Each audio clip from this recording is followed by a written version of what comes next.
It's time for another edition of one of the best high school football rivalries in the country. The MidFirst Bank Backyard Bowl is the Ford Game of the Week. Union versus Jenks here at H.A. Chapman Stadium on the University of Tulsa campus. I'm Fox 3 Sports Director Nathan Thompson. I'll have your play-by-play call tonight. I'm here with Mike Ziegenhorn as our color analyst. And Zig, there's a reason this is one of the best high school football rivalries. I'm telling you what, I mean, whatever happens out there, you say, how did that happen? But it's always happened in this football game. In fact, 43 times they played, 26 of them, Nathan, have come down to the final 2 minutes, and that's how you decide the winner in this one. And both these teams loaded with talent. Let's take a look at some of the couple of players that are keys to watch here. And for Union, we start with Darius Boone. Yeah, Darius Boone, tough competitor, very passionate about what he does. And Coach Frederick said he is the key to their offense. He can catch balls very well now out of the backfield this year, something he worked on quite a bit in the offseason. And for Jenks, let's stick with running back, Drayson Waters. Drayson Waters, a move-in from Texas, played quarterback before he moved to Jenks. He's such a great athlete. He said, Coach, I'll play wherever you need him. Keith Riggs, he moved him to tailback. He's their leading tailback right now. Good team player right there. Oh, man, we're almost here, minutes away from the kickoff here in the MidFirst Bank Backyard Bowl. Make sure you stick around to watch the Ford Game of the Week. The action gets going when we come back.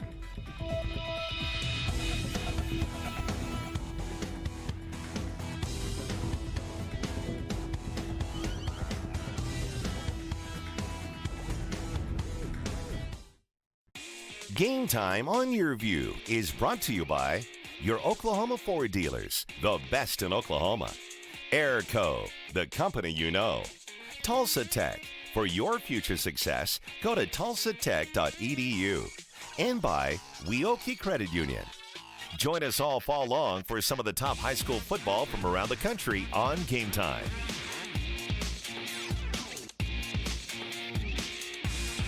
Mill Creek Carpet and Tile is committed to service, professional expertise, and giving you the best deals. Our signature value collection has the hottest styles and colors in carpeting, wood flooring, and tile, all at a savings of up to 40% off retail. Our staff is committed to helping you choose the best products for your project. We're so sure that we have the best deals and lowest prices that we'll beat any quoted price you bring us as part of our price match guarantee. Since 1934, you're in good hands when you choose Mill Creek Carpet and Tile. Do you owe more than $10,000 to the IRS? If so, you may qualify for the IRS Fresh Start program, so you won't have to make any payments to the IRS. That's right. If you qualify for the IRS Fresh Start program, you won't make any IRS payments once you are accepted. Once you're in the IRS Fresh Start program, the IRS will stop all harassing and threatening collection activities. Call Fidelity Tax Relief at 800-430-2910 to see if you qualify. 800-430-2910.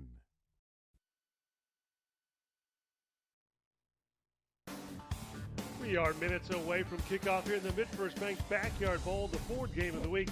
Let's throw it now down to the third member of our broadcast team, Rod Thompson, on the sideline for the keys to the game. Thanks a lot, Nate. Should be an outstanding matchup when you talk about the Backyard Bowl. Of course, we've done a lot of these games. Let's get right to the keys in this 2 versus 3 matchup. We'll start with, can you live with the big stage? We all know this is a big stage, like a state championship game. A lot of young players on both sides of the ball. So we'll see how they respond to this big stage. Trench warfare is so important in this game. Coaches always talk about winning the trenches. We'll see who comes out on top on both sides of the ball in the trenches in this matchup. And of course, call me the weatherman, meteorology. What is this weather gonna do? Been a part of a lot of backyard bowls. Got rained on a couple of times. Hope I don't tonight. The wind is out of the north. Clouding up a little bit, guys. Look like a great day to be in the booth. We'll see what happens and see if it rains and if the weather has effect on this backyard bowl. Those are our keys to the game. Back up to you guys. I hope Rod has some rain gear down there just in case. If not, his mom's probably watching and she will run something out to him. She will. He may need a coat because the temperature dropped about 6 or 8 degrees when we were down there at about 6:15 tonight. Yeah, I love it. What a difference a week makes. Games last week in the 90s. Now it's, you know, you can wear a jacket out there if you want it. It's nice, although they're not there in the crowd. They are ready to go and cheer on their team in this MidFirst Bank Backyard Bowl. As we take a look at the weather forecast, only a 20% chance of rain. That has gone down as the week has gone along. We thought Hurricane Gordon was going to kind of pour some water on us, but it kind of fizzled out in our area. 75 degrees out there right now. Jenks takes the field. And the wind straight out of the north. And that'll definitely have an impact in both halves of this football game if the wind continues. Jenks versus Union seems to always be a thriller. So many memorable games in this one. Hope to have another one that comes down to the final minutes, as you talked about in our last segment about how so many of these go to the last 2 minutes. That's what's made this rivalry so great. Yeah, they come down to the final possession a lot of times where it's decided within one possession, so either 3 or 4, 5, 6, 7 points, one of the other teams or either of the teams can win. And for the first time, Nathan, since 2006, I'm talking about last year, these teams only met once during the season. They usually meet twice. So that just shows you how solid these programs are. Yeah, didn't face off in the playoffs last year. Head coach Kirk Frederick for Union. This is also for the first time since 1996. Neither one of these teams is the defending state champ. Yeah, that was the first year of their run that ended last year when Owasso won. That's big. Coach Fred in his 12th year at Union. Jenks is going to start off with the football. The Trojans, a great season so far, and Keith Riggs, his first year in charge, taking over for Alan Trimble, who retired in the offseason. Riggs has been around the program for a long time, but now he's the man in charge. A little bit different there, but he's got a great start with a win over Bixby and a win last week over the #1 ranked Texas Class 5A team. Coach Trimble was here in the press box tonight. Got a chance to see him prior to the game. And the Mid-First Bank Backyard Bowl is here. Let's take a look at the starting lineup for the Trojans. Brady Latham, he just committed to the University of Arkansas this week, so one of the stalwarts on the offensive line for the Trojans. Dylan O'Keefe, got tight end. Keep an eye on him. He's a big playmaker. Blake Pidcock, Braden Phipps, Julian Clark, and then Drayson Waters is who we talked about before the game as a player to watch. And leading it all on offense, a guy you should be used to, been around here for a while, Ian Corwin. Well, it's also the first time in about 4 or 5 years both teams have returning quarterbacks. Corwin along with Peyton Thompson over on the Union side. First snap of the game, it's a handoff, but not going far for Noah Hernandez. The Union defense, Michael Panther, Darius Murdoch, Isaiah McGuire up front here in this 3-4. Elijah Tomlin, Michael Walker, Jacob Rogers, Trey Thompson, Joseph Nichols, Cameron Watch, Jaquan Sanders, and JT McLeod. Union lost a lot of experience off the defense from last season. First, actually second down and 9 to go now. Another handoff to Hernandez. This time breaks that first tackle, gets some extra yardage out past the 25-yard line. Cameron Watts had to come up from his cornerback position and make the tackle. Otherwise, Hernandez might still be running. Nady broke a couple of tackles. The Trojans just loaded in the backfield because we're talking about Drayson Waters as a player to watch, but Noah Hernandez is a big-time running back himself, a senior for the Trojans. Yeah, it's kind of a good 1-2 punch. Definitely. For Coach Keith Riggs in that Jenks offense. So 3rd down and 5. Ball at the 25-yard line. Corwin back to pass, his first attempt of the game. Complete for a first down. Nice catch by number 4, Braden Phipps. Wow, Braden was wide open. It's a nice little out route about 15 yards downfield and got right in between the corner and the safety, and nobody was there, and Corwin hit him on the move. Ball now at the 45-yard line. 1st and 10. First drive in the Mid-First Bank backyard ball. You're watching Game Time on YurView. 3 receivers for Corwin, but he hands it off. Again, the Union front line strong, stopping the run of Hernandez. Yeah, not a whole lot of running room that time on the left side, and Union's front 3 or 4 guys just making themselves into a brick wall right there. 2nd down and 8 now.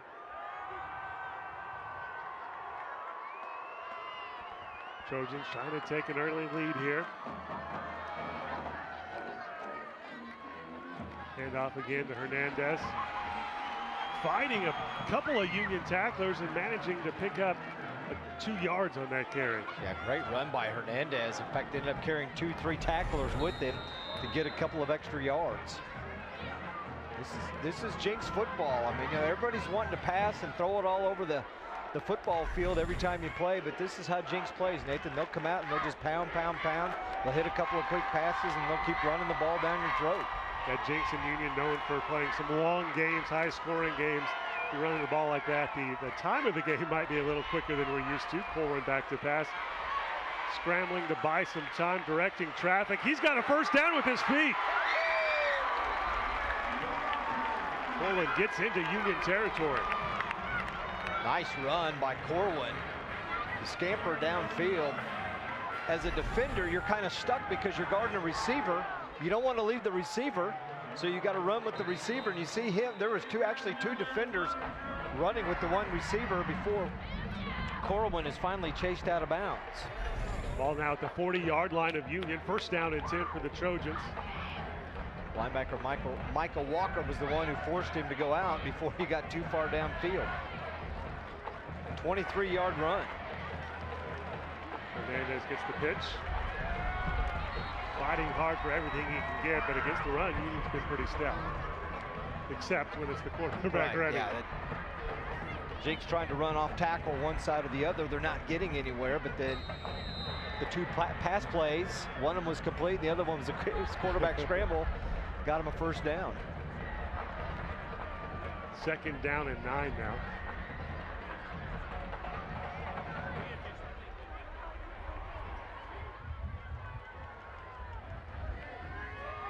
Phipps lined up as the lone receiver on the left, but again, the Trojans going to the ground attack. A little more room this time.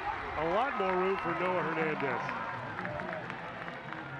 Biggest gain on the ground for Hernandez so far. Nice move. Just watch him dance and kind of just shuffle his feet, shuffle right there, waiting. There's the hole, and he's going to jump right into it and go upfield and pick up about 6 yards, and a nice gain for him. Another third down for the Trojans. They've converted a couple times already, trying to do it again. Ball at the 33-yard line. They need to get to the 30. Another handoff, and Hernandez hit short. Going to bring up a 4th down. And about a yard. And it looks like they're going to go for it. Now this is the area of the field where you'll go for it on 4th with the ball at the 31-yard line. Would be a 48-yard field goal. I'm sure they had that in mind when they called that play on 3rd down. 4th and 1, key play early on in this one. The Trojans trying to get on the scoreboard on the first drive of the Mid-First Bank Backyard Bowl. 4th down and 1. Waters gets the pitch, gets the first down. Nice blocking on that right side, and then he just used his speed to get out in front of everybody and then cut up field right where he knew he had to get the first down. Take a look. Plenty of blocking in front of him, and then as they kick one of the cornerbacks out, he says, I'm cutting up inside there, and he got the first down. Grayson Waters' first carry of the ball game goes for a first down on 4th and 1. Ball at the 29-yard line. Hey, you know what? They're 1 for 1 on 4th down. There you go. How about that? Corwin back to pass. Got a man open. Complete inside the 20, inside the 15. Otis Grayson with the catch.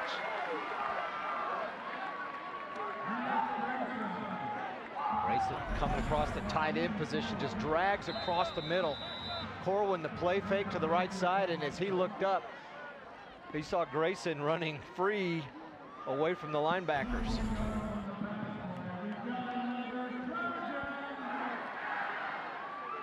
Ball at the 13-yard line. Corwin takes the snap, hands it off to Waters. Waters brought down quickly. How about this drive, Nathan? That's the 11th play of the drive. They've eaten up 6 minutes of clock time here in the first quarter. This game is moving along.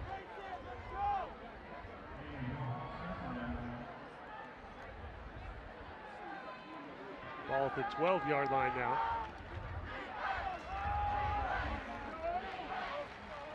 Waters in the backfield along with Ian Corwin. Horn fakes the handoff, but throws it to Waters, and Waters in for the Trojan touchdown. When we say a player to watch, we mean a player to watch, exactly, right? Yeah. Didn't start things out for the Jenks offense. They were going Noah Hernandez heavy. They get across midfield. They bring in Waters, gets a first down on 4th and short, and then right there, wide open after the play fake, 12-yard touchdown into the end zone. Here's the extra point. No good. Wow. 6-0. We'll see if that point looms large later in the game. When we return, Union will get a chance to try to answer this Trojan drive. The Mid-First Bank Backyard Bowl continues. The 4th game of the week coming up.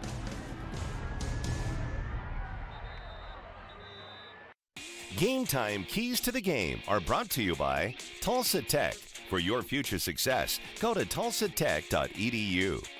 Join us all fall long for some of the top high school football from around the country on Game. This is important news for people who have been injured by gadolinium contrast dye injected during MRI or MRA scans. Studies show some people who received contrast dye by injection or IV during MRIs were later diagnosed with gadolinium storage condition, GSC, or gadolinium deposition disease, GDD. Call the offices of Davis & Crump right now to find out if you're eligible for a cash award and medical expenses. Our first consultation is free. Call now. Operators are standing by. You're watching Game Time on YurView. For more in-depth coverage of the top players around, recruiting updates, behind-the-scenes access, and more, check out YurView.com.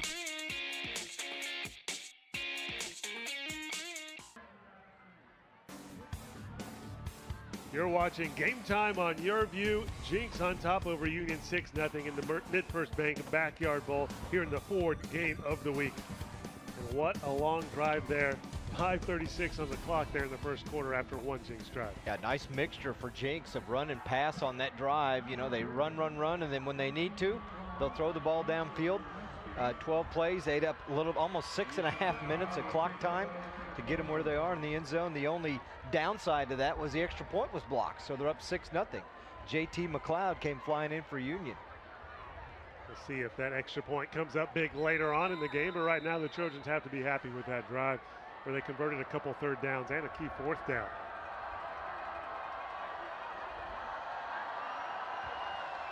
The kickoff, short,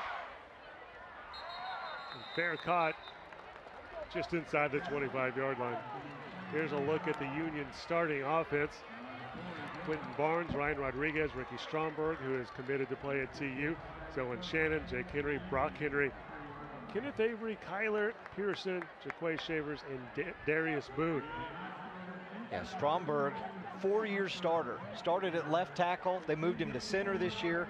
6'4", 300-pounder. Very athletic there, and as you mentioned, he's committed to play at the University of Tulsa. He's already played 4 games out here, so he's very familiar with it. At least 4, and you know they played, I guess, 5 last year and a couple others. So he'll fit right in, getting going to TU. Defensive tackle Darius Murdoch also for Union committed to TU, so a couple of future Golden Hurricanes. Take a look at the Jenks defense now as we saw that complete pass right there to Kyler Pearson. Ernest Grayson, Fabian Sear, Dylan O'Keefe, Matthew Minix. To name a few, as they're quick snapping on us here. They're not giving us time to throw up the starting lineup. Yeah. We'll take a look at it again right here. Jared Galley, Matthew Ackerley, Noah Hernandez, who we saw running back quite a bit. As we're taking a look at the Jenks starting defense right there. Incomplete pass. Noah Hernandez playing a lot of running back and linebacker for the Trojans. They have double duty, and that's why it's good to have Waters, that 2-man combination, as you see the pass just out of the reach of Kenneth Avery. And whole new set of receivers this year for the Union Redskins. 2nd down and 10. Boone gets out to almost the 40-yard line, right at it. Going to bring up 3rd down. 7 yards to go for Union to pick up a 1st down.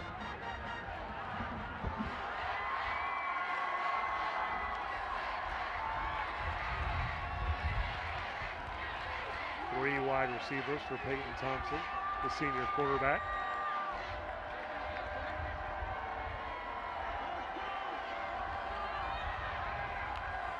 In the shotgun. Takes the snap, back to pass, looking over the middle, overthrows it. Kenneth Avery, the intended target. A little bit high, and as I mentioned, new set of receivers for the Union Redskins, Nathan, and they're still trying to find to click with each other. They played a lot of receivers week 1 against BA, kind of narrowed it down last week, and they're going to try and use 4 or 5 core guys this week. Union had a tough time moving the ball against Broken Arrow, that good Tigers defense. Short punt, takes a little bit of a Trojan bounce, but it's going to be down outside the 40-yard line of the Trojans.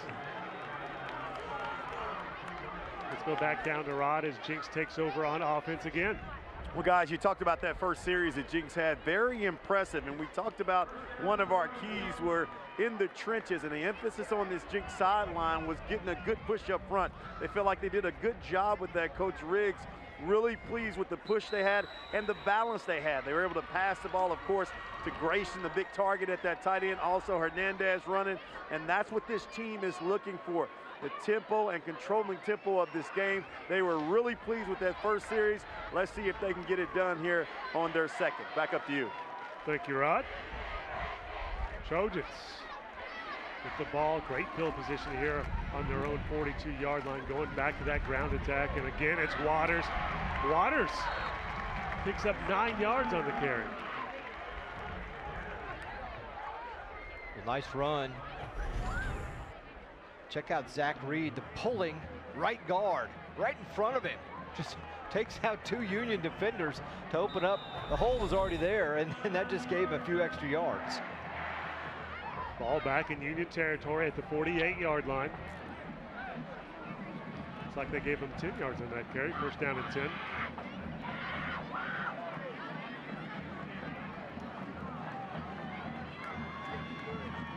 Corwin hands it off to Waters again. Take a look at the 2 running backs. Hernandez looks more of like a power runner. Waters a little quicker, a little shiftier.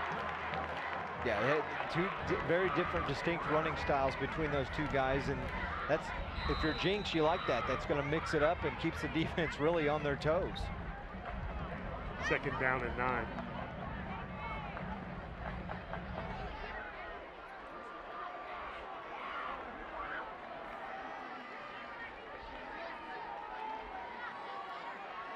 Two running backs to choose from.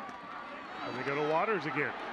Look at him showing off his own power right there, carrying some tacklers, gets it almost to the 40-yard line.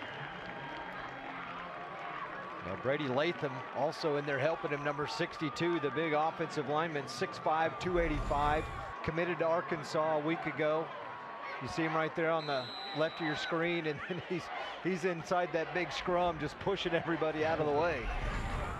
You got to give those O-linemen some love, Nathan, because we don't hardly ever talk about them, but without them, those backs wouldn't have the room to get moving downfield. Definitely. You know, the Razorbacks gave him some love. That's why he committed there. Exactly. 3rd down. Corwin back to pass. Looking deep. Incomplete. Going again for the big tight end, Ernest Grayson, who he connected with in the first drive.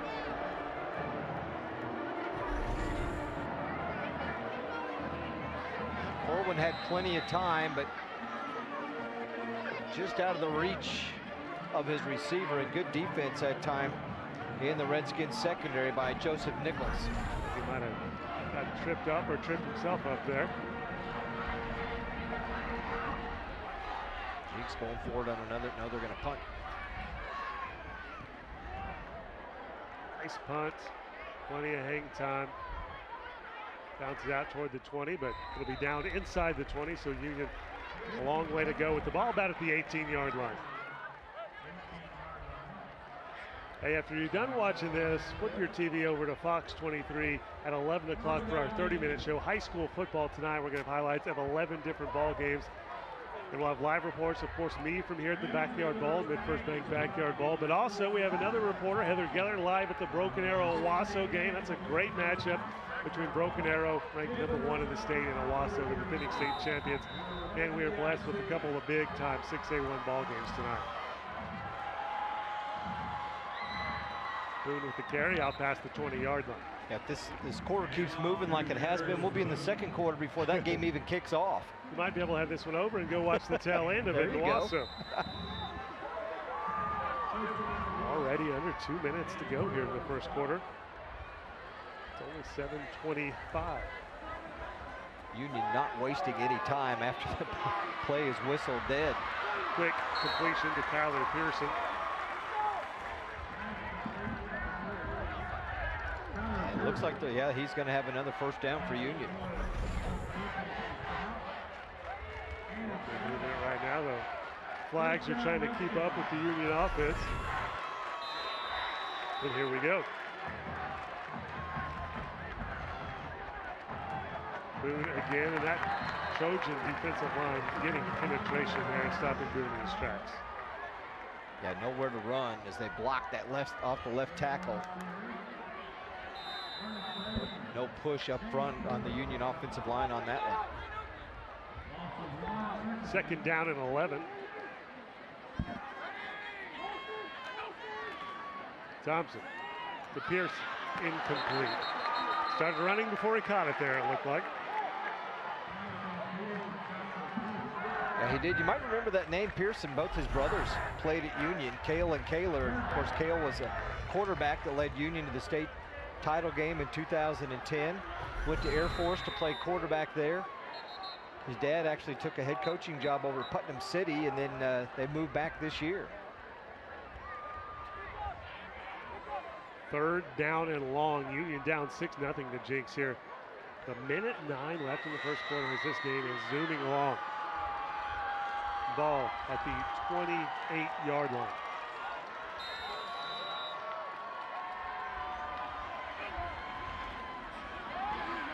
Thompson scrambling. Intercepted. Nope, they're calling that incomplete. Looked good from way up here, but down on the field a little closer. Might have bounced. Let's see the camera work. Yep. Incomplete. Good they job. Didn't even pull it in at all. Dave Davies in that north end zone. Great work. And good call by the officials. Corwin had time, got some nice blocking up front, was able to scramble out of the pocket, but running to his left and had to throw a little bit back across his body to get it downfield.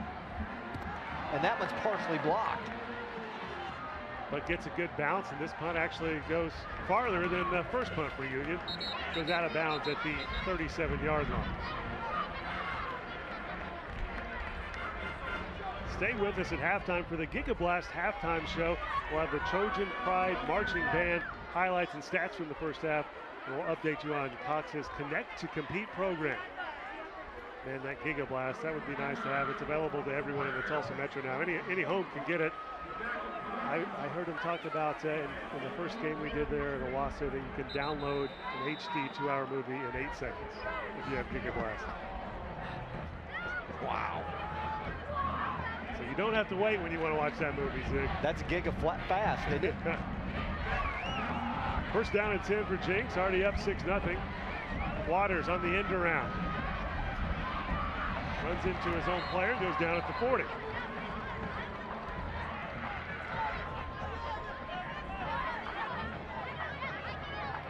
Taking it 3 yards, it's going to be second down and 7. Well, I can see with Waters, at some point in the season, that'll be a pass. Oh, yeah. You have him running that backside and everybody floating and maybe throw it back the other way to Corwin or somebody streaking down the field. As you mentioned before kickoff, he used to be a quarterback. Quarterback, yeah. Moved here from Bastrop, Texas, a 3A school. Second down and 7. Waters gets the handoff again, pops it outside. Flag is down in the spot you would expect to hold it.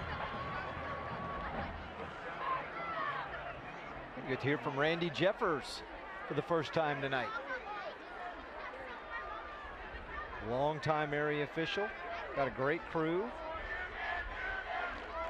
Great to see Jeffers back on the field, having a scare after a collision with a player last season.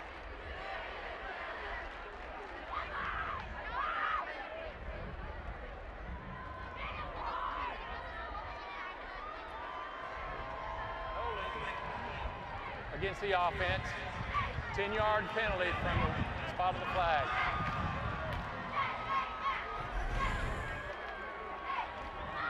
See if we can find the hole. Oh yeah, right there. Got a little bit of jersey there. You see the shoulder pad popped out of the jersey after pulling it. Dylan O'Keefe, you can do that as long as you don't get caught. Unfortunately, Dylan got caught on that play. Water. Going deep, complete, and that's a touchdown for Julian Clark. Wow, big play. Way different than that first touchdown scoring drive. 73 yards. Methodical. But I think the defender got turned around as the receiver cut upfield. It was a hitch and go, and he went. And there was not a defender within 10 yards of him when he caught the football. All Jenks so far in this one. This extra point is good. That makes it 13-0. Trojans on top with 3 seconds left in the first quarter.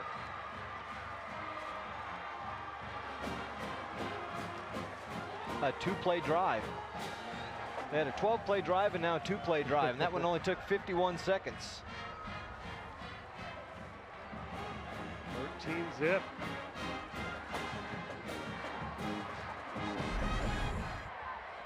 We take one more look at this. Great pass by Corbin, right in stride.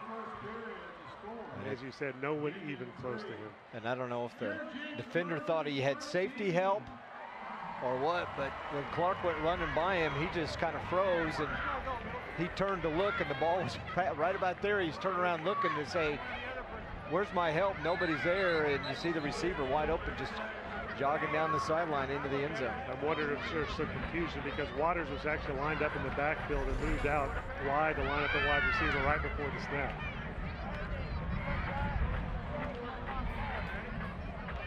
Ball at the 40-yard line. See if Jenks does another one of those kind of pooch kickoffs.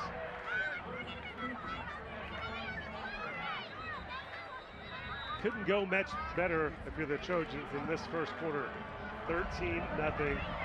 Scoring a touchdown on 2 out of their 3 possessions. I mean, who said Jenks has to drive 12 plays every time to score a touchdown? Yeah, exactly. Just do that. Yeah, you don't need to do that. Just 2 quick ones. Pearson with a chance to return this one, though. Pulls it out to the 35-yard line. Keep an eye on these kickoffs in the Mid-First Bank Backyard Bowl. We've seen a few trick plays on kickoffs and some nice returns as well. When we come back in the Mid-First Bank Backyard Bowl, we'll have the second quarter of the Ford Game of the Week. You're watching Game Time on YurView.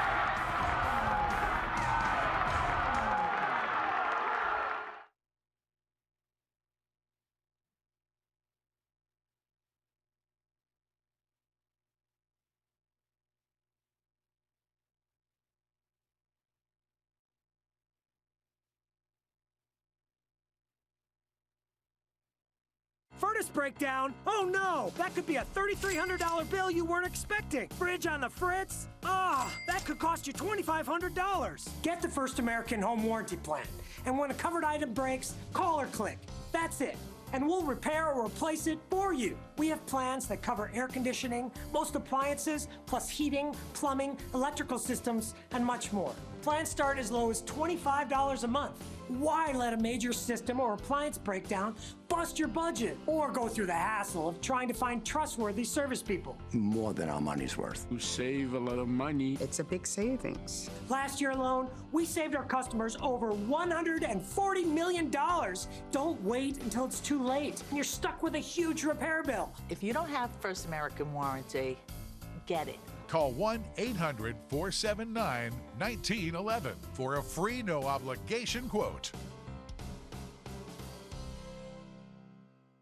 Hi there, I'm Bob Eubanks. And if you're struggling with an IRS tax debt of $10,000 or more, I want you to call my friends at the Tax Defense Group. They recently turned a client's $100,000 tax debt into a refund. You gotta love that. So call the Tax Defense Group now. They'll give you a 100% satisfaction guarantee, and they're open 24 hours a day because tax debt doesn't sleep either.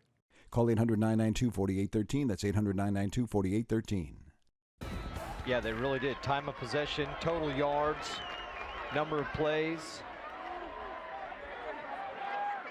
They had the ball 3 times. This is Union's 3rd time to touch the ball as we start quarter number 2. Not a whole lot of running room for Darius Boone as he gets out just short of the 40-yard line, gain of about 1 yard.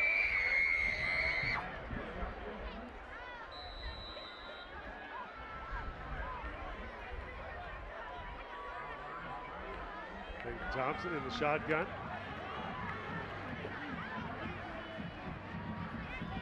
Boone with some running room this time, turns it upfield and gets into Trojan territory. It's sounded down now to Rod Thompson on the sideline with an update on Union. Guys, you see that run right there by Darius Boone, and that was Coach Frederick's message to start this second quarter. He said we have to be more assertive.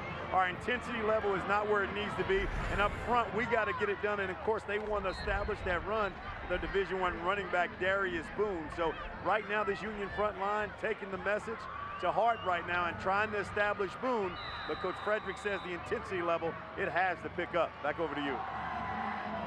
This drive looking a little more intense until then. Ball is loose, but Union recovers at the 50-yard line. Yeah, Quentin Barnes, man on the spot. He saw the ball come out as Corwin is hit, just drilled in the backfield that time, and ball comes loose and Barnes is there, and Tanner Damaris is the one who forced the fumble. Union lucky to hang on at midfield. Now it's 3rd down and 12. Thompson back to pass. Dumps off the ball. Boone, well short, brought down at the 45. They need another 7 more yards to get to the first down step. Still too early to go for it in the first half, but maybe not as I say that. Looked like Union was sending the punt team out, and they may reconsider. It is the Mid-First Bank Backyard Bowl, why not? Yeah, crazy things happen. Big play right here. Union already down 13-0, going for it on 4th down and 7.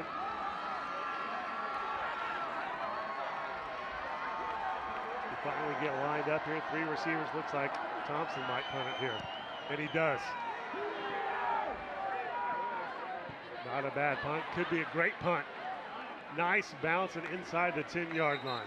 37-yard kick, but there's a flag back here at the 40. Interesting.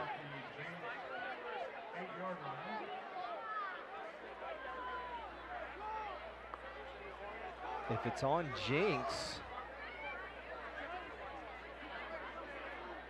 could be enough for a Union first down or put them in a position for a first.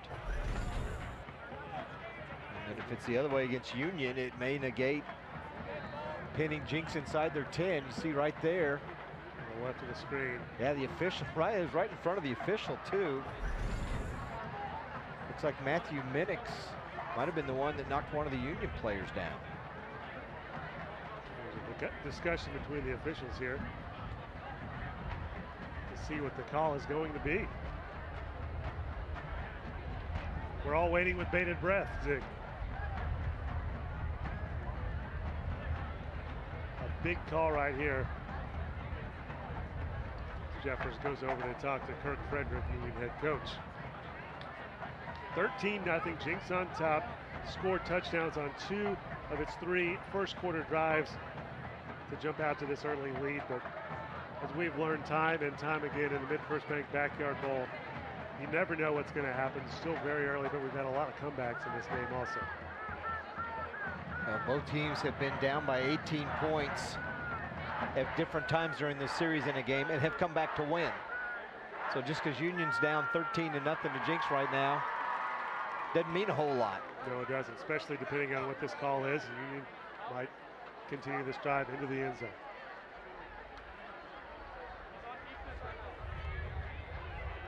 A lot of discussion here, trying to figure out what to do. It was after the punt, so I think that's what they're trying to determine. If the penalty goes, if Jenks has the ball and it's a penalty on their offense.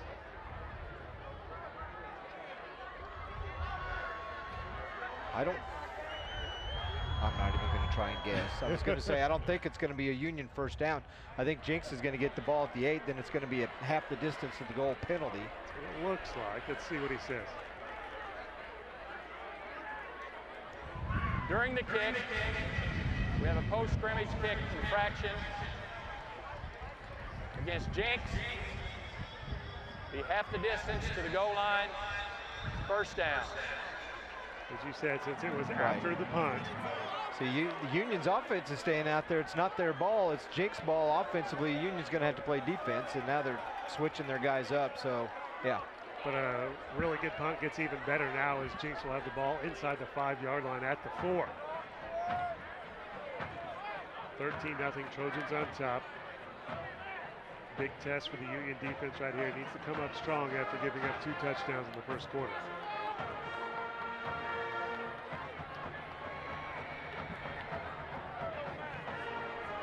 And that's what the discussion was about, to explain to Coach Frederick. Well, it's a 15-yard penalty on them, but the ball had been punted already. So it's technically going to be their ball, so that's why you mark it off. First down and 10, ball at the 4-yard line for the Trojans. Corwin back to pass. Throwing it in traffic there, incomplete. Very well defended that time by J.T. McLeod, all over the receiver. Did not give him any room. Going to be a quick slant, and nothing there, just a tiny window for Corwin to throw the ball into, incomplete. Yeah, a great read by Dawson Brock there, the linebacker, who went back and kind of closed up that window a little bit. Almost got a hand on it. So second down and 10. Ball still at the 4. Running play this time. Waters, with lots of room, gets a first down. You can see why we picked him as a player to watch. Finds a little seam and makes a big gain out of it. Yeah, 14-yard run. Just wait for the lineman to block for him. In fact, he's just kind of trying to hold his hand on their back to get him out of the way, and then he's got a little bit of a crease there, and he's going to take off. First down and 10 for the Trojans. Ball at the 17-yard line now. All right, give him 13 on the run. How about that?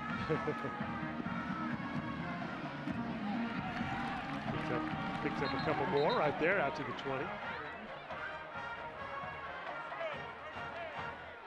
Michael Panther, big 6 foot, nearly 300-pound defensive tackle.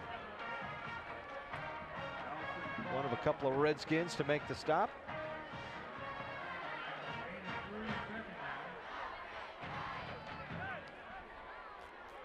Second down and 7 yards to go. 4 receivers now for Ian Corwin. No one in the backfield with him. Corwin looking to his left to Waters. Brought down hard. Nice tackle right at the sticks. Trey Thompson with the coverage. Gets the first down.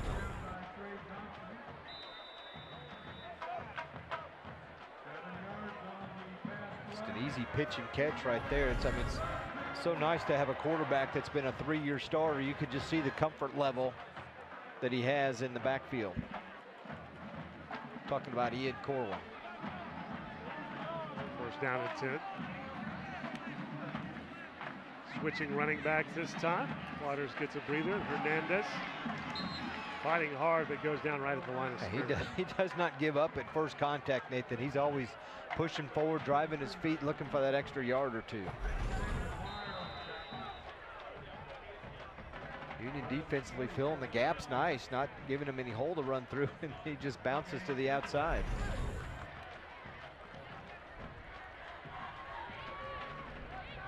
Second down and 10. 3 receivers on the right for the Trojans. To Dylan O'Keefe for another Trojan first down.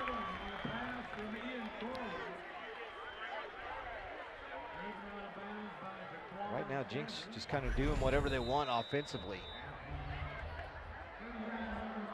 3 defenders out there. O'Keefe found the open area right between him, and Corwin was able to find him for a first down. Ball at the 39-yard line. 12-yard gain.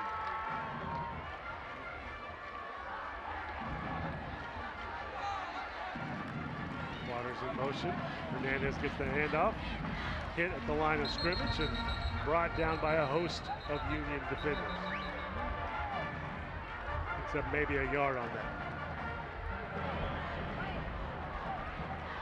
Again, this clock is ticking down. We're going to go under 7 minutes before it's snapped again here in the second quarter.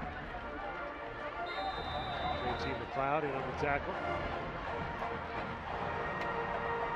He's ready for Halloween with that mouth guard, isn't he? Feels like Halloween out here, temperature-wise. And that storm, part of that storm front blew through, and it got real cool earlier tonight. About 6:15 or so. And Corwin, short pass and no gain. just what all the area meteorologists called up, right? Nice night, no rain. Perfect, right? Yeah.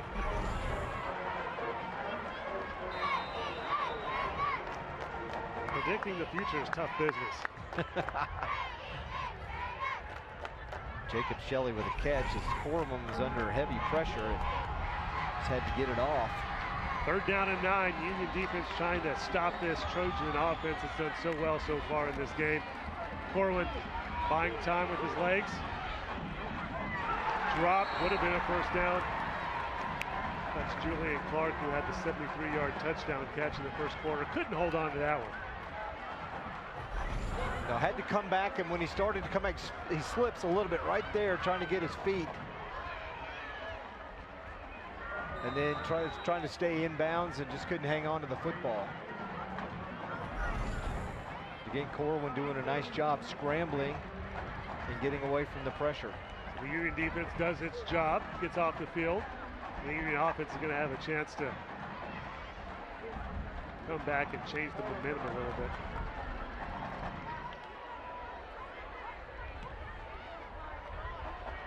Pearson, the chance to return, finds some running room, cuts it upfield, gets after the 35. You know, it's interesting, Zig, Trojans have really felt like they've dominated this game, but up 13-0 if the Union offense can get in the end zone here. It's amazing how much the momentum could change. Yeah, nice 36-yard punt, about 11-yard return. Sometimes it takes a little bit of a return if, you know, you don't have to go 30 or 40 yards, but spark that offense, get everybody fired up a little bit. Pearson trying to do that. And Union's got decent field position, starting at throw 36.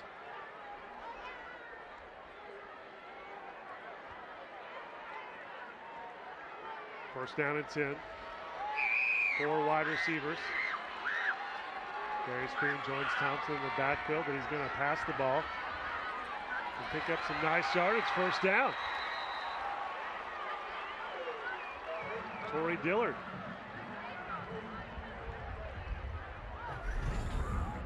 Dillard, a junior, flared out to the right, gets a nice block, and then takes advantage upfield. First down and 10, ball at the 49. Boone gets the handoff.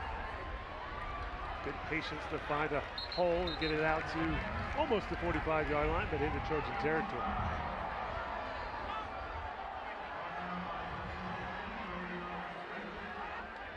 Again, going with that fast-paced offense as we get close to 5 minutes left here in this first half of the Mid-First Bank Backyard Bowl. Boone again, straight up the middle, brought down at the 35. Thought for a second he might break that one. Boy, he's such a good leader out there for this football team, and they need to have success from him. Rod, what do you got on the sidelines?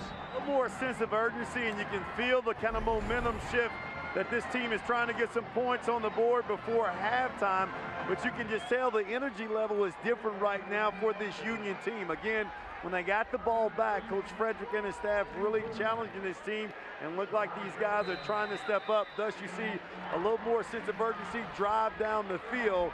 Union look like they're responding. Back over to you. Thank you, Rod. Thompson back to pass, feeling the pressure. Still gets a complete pass to Kyler Pearson. And Pearson brought down inside the 10-yard line.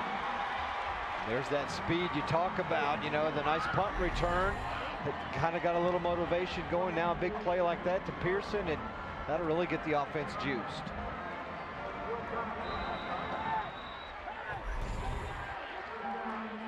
First down and goal. Ball at the 8.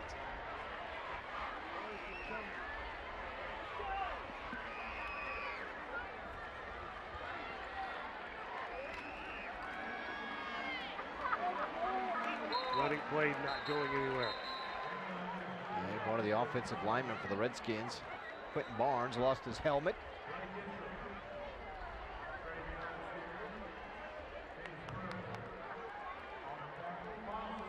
Elijah Tomlin with the carry.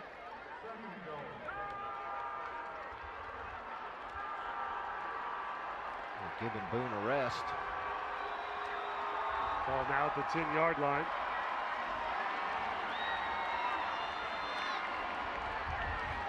Thompson going for the corner of the end zone, but kind of a miscommunication there with his wide receiver. Third down and 10 now.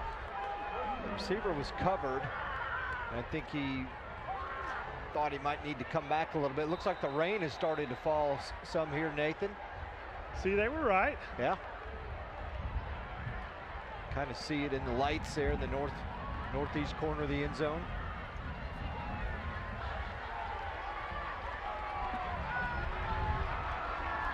Big third down. Union down by 13. Needs 10 yards for a touchdown. Peyton Thompson hands it off, but it's a reverse. Kyler Pearson into the end zone.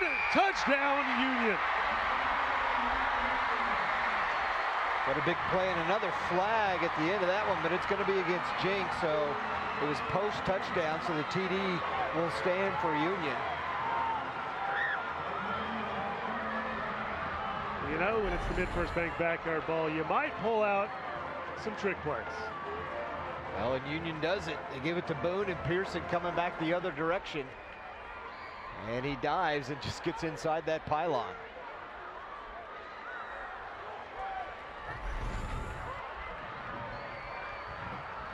The TD After will the play, stand. personal foul, lay hit against the defense. Touchdown scores. The penalty will be enforced on the kickoff.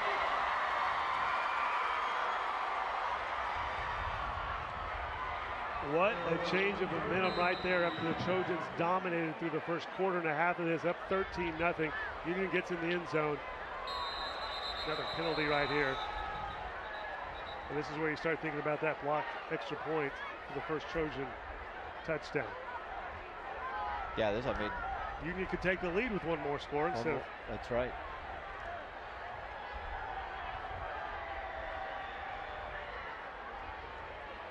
Well, you can really see that rain. It's nice to be up here in the press box where it's dry.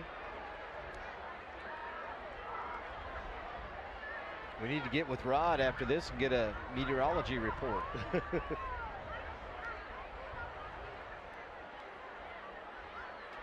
I know some people. Do you? That have those degrees. Prior to the snap, a disconcerting act against the defense. The penalty will be ignored. We will not mark off any distance. A disconcerting act. I hate disconcerting acts. I think that meant they were trying to get Union to move or jump or get them to snap the ball before they wanted to.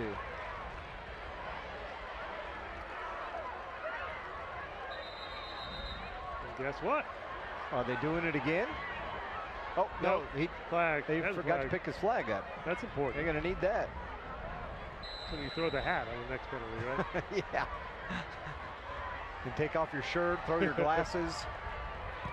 Extra point, up and good. Big momentum changer for Union, now down 13-7 here with just over 4 minutes to go in the Mid-First Bank backyard ball. We'll see if the Trojans can answer when we come back in the fourth game of the week. You're watching Game Time on YurView. For more in-depth coverage of the top players around, recruiting updates, behind-the-scenes access, and more, check out YurView.com. During Ford SUV season, find out why more people come back to Ford than any other brand. Here's a reason. We've got room. And here's another. Waze says it's faster to take the side streets. Perfect. And by the way, Ford has won more J.D. Power Initial Quality Awards than any other brand. During Ford SUV season, get 0% for 72 months plus $1,000 bonus cash on Escape, Edge, and Explorer. See your Oklahoma Ford dealer today. Game Time Keys to the Game are brought to you by Tulsa Tech. For your future success, go to tulsatech.edu. Join us all fall long for some of the top high school football from around the country on Game Time.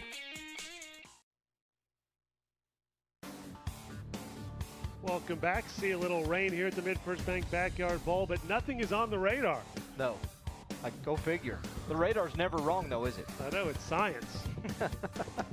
So I'm not expecting the rain to be that much of an issue here. It looks like a little mist out there, kind of. Fox 23 Chief Meteorologist James Adalot sent me a picture of the radar and said there was nothing there. So speaking of Fox 23. Well, tell him he's wrong because we can see it. We can see it. It's like ninja rain. If he's watching, tell him. It's not on the radar. Tonight at 11, high school football tonight. That's our 30-minute show. We'll have highlights of 11 different games, including our live reports from here at the Mid-First Bank Backyard Bowl. We'll have a live report from Owasso where the Rams are leading top-ranked Broken Arrow 7-6 right now in the first quarter. We'll also have some post-game reaction in our show and expert analysis from the Tulsa World's Barry Lewis. Mr. High School Football, Barry Lewis. Barry Lewis does a great job. So make sure you watch Fox 23 tonight at 11 o'clock. Is he at that game? Is that the one he's at? Barry is here. He Mike is? Brown for the Tulsa World is at Broken Arrow Owasso. I didn't see Barry up here. He's going to join me down on the field for that 11 o'clock show. Union gets a free 15, so what are you going to do? You're going to pooch kick it? You're going to try an onside? Oh, onside it. What the heck? Oh, looks like they don't get it, but it was close. Speaking of the Tulsa World, let's take a look at the rankings here for Class 6A1. Broken Arrow #1. Tigers have been so impressive with big wins, one over Union, and then also over Mansfield High School. Union at #2, Jenks 3, Owasso 4, and then it goes to the west side for Westmore, Edmond Santa Fe, Putnam City North, Yukon Mustang, and Southmore. We've got #2 versus #3 right here. Just down the road a little bit, it's #1 versus #4. And I'd say those rankings 2 weeks into the season are probably about right. Yep. Actually, it's tough to argue 3 weeks into the season. In week 2. Yeah. 3 weeks in, but week 2. It's really difficult to argue anyone else above Broken Arrow at #1. The Tigers have been really impressive. Not only beat Union, but really dominated that game. And Mansfield High down in Texas, that's a quality program that they beat pretty easily too in the next week. So they waved the flag off, and they're going to get the ball at the 34-yard line. So the Trojans now try to answer. So no penalty on that play.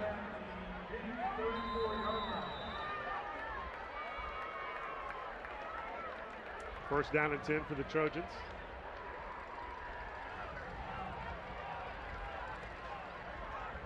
Fake the hand off to Waters. Incomplete pass, big hit.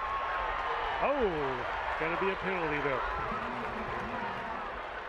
It's Joseph Nichols for Union that had the hit. Oh, Estes was the one that got hit pretty good. Corwin just quick run pass option. I guess it's almost what you would call targeting at the high school level, even though that is not.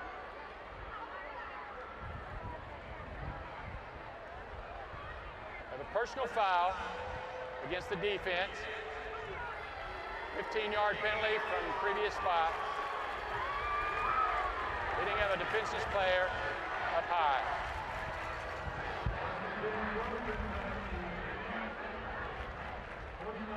Randy Jeffers been getting more airtime than we have the last quarter. What's up with that?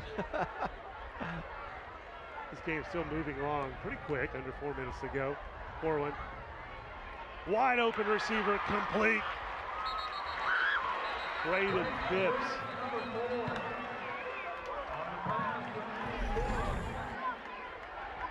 Corwin's got plenty of time in the pocket, waits for Phipps to release past the linebacker and right in front of the safeties. Makes the catch. Phipps, second generation player at Jenks. His dad, Paul Phipps, also played for the Trojans back in the early 90s. Ball at the 35-yard line.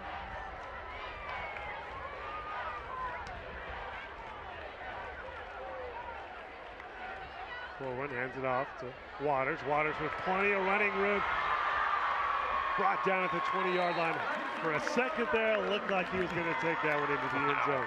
Yeah, he turned the corner, and all he saw was green turf in front of him, Nate. Watch this. Comes around, and boom, there he goes. Not one defender out there waiting on him, then a little do-si-do spin action around the 20-yard line to pull him down. That quick-hitting speed for Waters, really impressive. Ball at the 20-yard line. Trojans trying to answer back after Union claimed some of that momentum. First down and 10. Ian Corwin fakes the handoff, looking to his left. Throws over the middle, complete. Another Trojan touchdown. Jenks get that momentum back with the Blake Pitcock TD catch.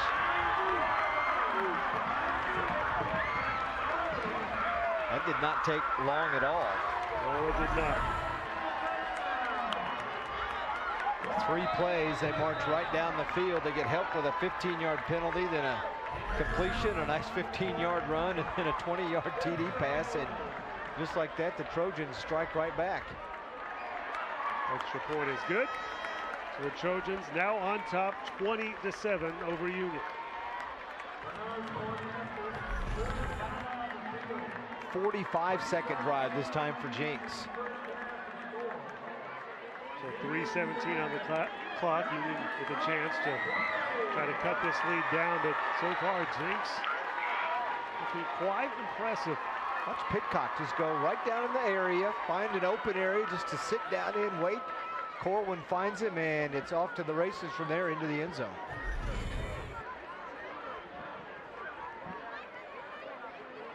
Kirk Frederick saw his offense come alive a little bit here in the second quarter, hoping to keep it going here with 3:17 on the clock, but really impressed by the Jenks Trojans. This offense has been moving the ball all night long. 4 plays, 66 yards, 45 seconds, as you said. Blake Pitcock with a 20-yard TD catch from Ian Corwin. Corwin now already with 3 touchdown tosses, and we're still in the second quarter. Different receiver each time. Yeah. Well, he threw for 300 yards last week against Mansfield. One of the Mansfield teams that came up here to face Jenks, Mansfield Legacy. And that was the top-ranked team in Class 5A in Texas, so that's a big-time opponent.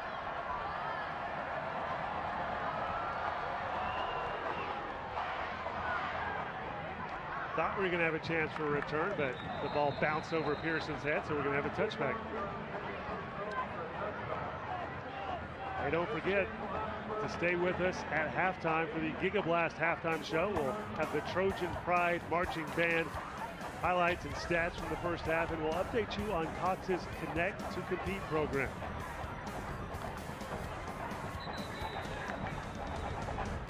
I think the rain has gone away.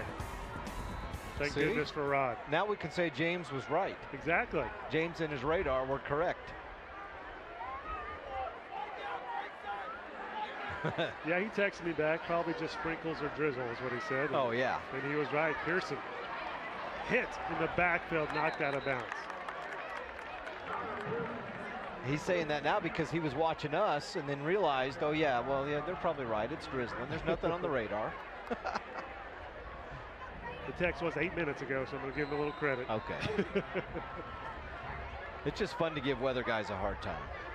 Second down and 13 now, 4 receivers for Peyton Thompson. We have some movement on the offensive line.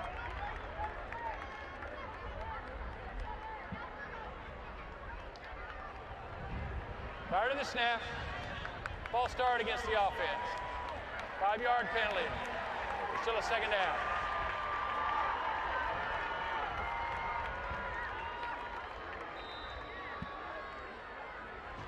Back. The rain's back. The Mr. Drizzle is back. Whatever I say, it wants to do the opposite. They got a mister on top of the Case Center. That's what it is. As we're watching our broadcast. Second down now. Going to the ground. Tough position here with your Union. Now it's going to be 3rd and 15. Don't want to give Jenks too much time to try to get another score. So we go under 3 minutes.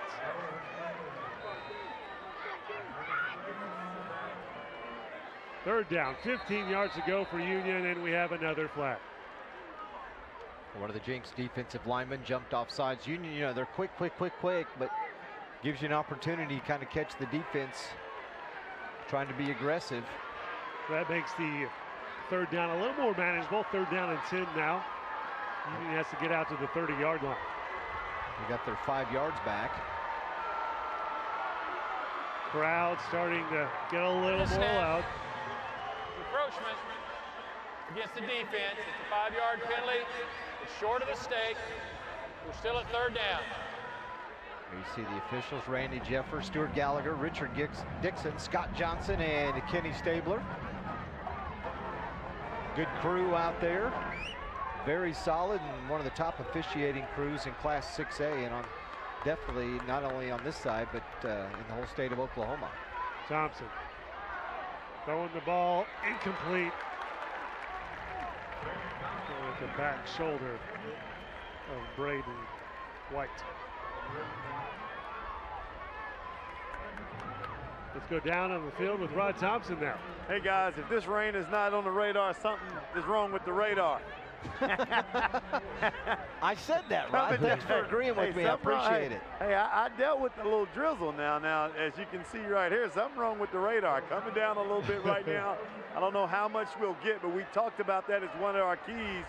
When you talk about the weather, ball gets a little slick, and you have a nice little wind here. So, you know, we're going to get ready to go into halftime, but it's interesting to see how this weather, what it does, and if it has an impact on this game. Back up to you. Thank you, Rod. I think Rod's getting wet down there. That's what the main point is, that Rod needs a rain jacket. And you can see that rain just whip across the field with that wind coming out of the north quite fast, and the American flag is whipping as well. Something that both teams have to deal with. Seeing a few umbrellas pop up out there. Trojans trying to add some more points on the board, and Waters again. They're just finding different ways to get the ball in his hands. Well, they have. I mean, you try to sweep, you've thrown to him, you let him run off tackle. He's a handful. Second down. Getting attack. Ball's loose, but that would have been after he was down. It's going to be short of the first by about a yard. But you know what? They had him stopped 2 or 3 yards right at the line of scrimmage, and then he just, the strength where he just spun and took the defender with him and fell forward about 2 yards. Yeah, Wilcox with the run there, the third running back for the Trojans there. Third down, 1 yard to go. Jenks on top, 20-7, under a minute and a half to go here in the first half of the Mid-First Bank backyard ball. Ian Corwin back to pass, all kinds of time. Scrambling to his left, still looking downfield, finally gonna have to keep it himself. Brought down short of the first down. Yeah, he actually ended up losing a yard. They started at the 39 and went back to the 40, but if you're Jenks, you might as well go for it. 1:15 on the clock. No, they're gonna take that back. They're gonna punt and pin Union deep, because if they don't get it, that will leave Union a lot shorter field to get some points in the final 1:15 of this first half. Both teams with each team has all 3 timeouts. Just another reason this game is zooming along. Charge to Jenks. Just as you say it. They call timeout. Sorry. That's all right. It's not your fault. Jenks on top 20-7 with the first time out of the ball game. High school football tonight, our 30-minute show tonight at 11 o'clock on Fox 23. Week 2 of the high school football season. Third week they've actually been playing. Some other good games: Bartlesville at Collinsville, Claremont, Sapulpa, Midwest City at Muskogee. A nice cross-state rivalry. We'll have highlights of those 3 games. Another rivalry game, Oklahoma City McGinnis at Bishop Kelly. We'll have those highlights. Edison at Memorial over there at LaFortune Stadium. Lots of good rivalry games tonight. So make sure you watch high school football tonight on Fox 23 at 11 o'clock. There you see all the wind here at H.A. Chapman Stadium and some of the rain there in the screen as well. Chance of rain, I'm going to say 100% right now. Right now, yes. Break out the umbrella. Some people were prepared, some people weren't. As the Trojans are going for it here on 4th down. Maybe a freeze play. Yeah, Corwin up under center. You don't see that often. And Jenks takes its second timeout. Freeze play did not work. Play clock was winding down. Timeout on the field. Charge to Jenks. That is their second timeout of this half. The final minute and a half of this quarter is going to take longer than the rest of the quarter. That's typically how it works, isn't it? Thank you for watching the Ford Game of the Week on YurView. The replay of this game will be next Tuesday night at 7 o'clock. It's the Ford Game of the Week on Channel 3 next Tuesday at 7 o'clock.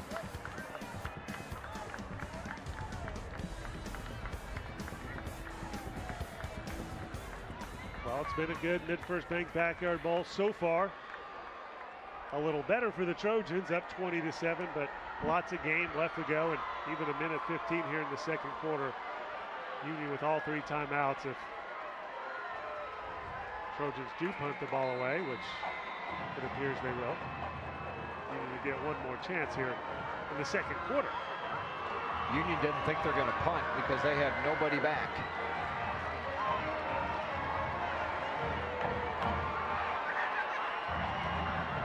Snap is off.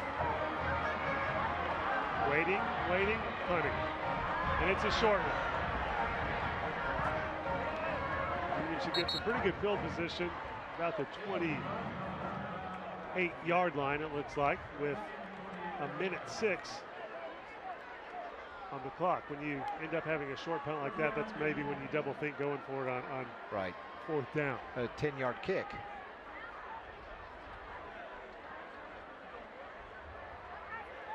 In theory, it worked, but the execution, they burns almost 10 seconds off the clock, but then you end up with a 10-yard kick instead of maybe a 25-yard punt that would have pinned Union deeper.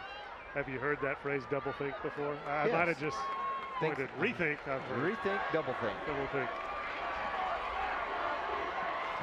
All right, first down and 10 for the Trojans. Starting this drive on the ground. Boone, fighting hard, gets out to the 34-yard line. Union, you got all 3 timeouts.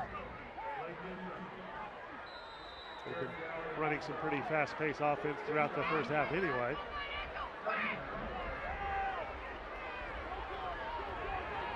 Thompson drops it off, short pass incomplete. Brings up 3rd down, 38 seconds on the clock.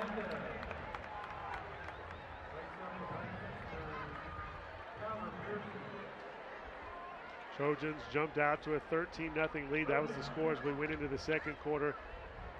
Then on a reverse, Kyler Pearson made it 13-7 with the Union touchdown, and Trojans answered right back on the next drive, and that takes us to 20-7 right now. 38 seconds left. Union trying to get in some scoring before the half ends, but doesn't look like that is going to happen. Jenks does have a timeout left, but it appears like they're going to let the half run out as well. It's under 20, and they just now set the play clock. So Trojans happy to take that 13-point lead into the locker room here in the Mid-First Bank Backyard Bowl.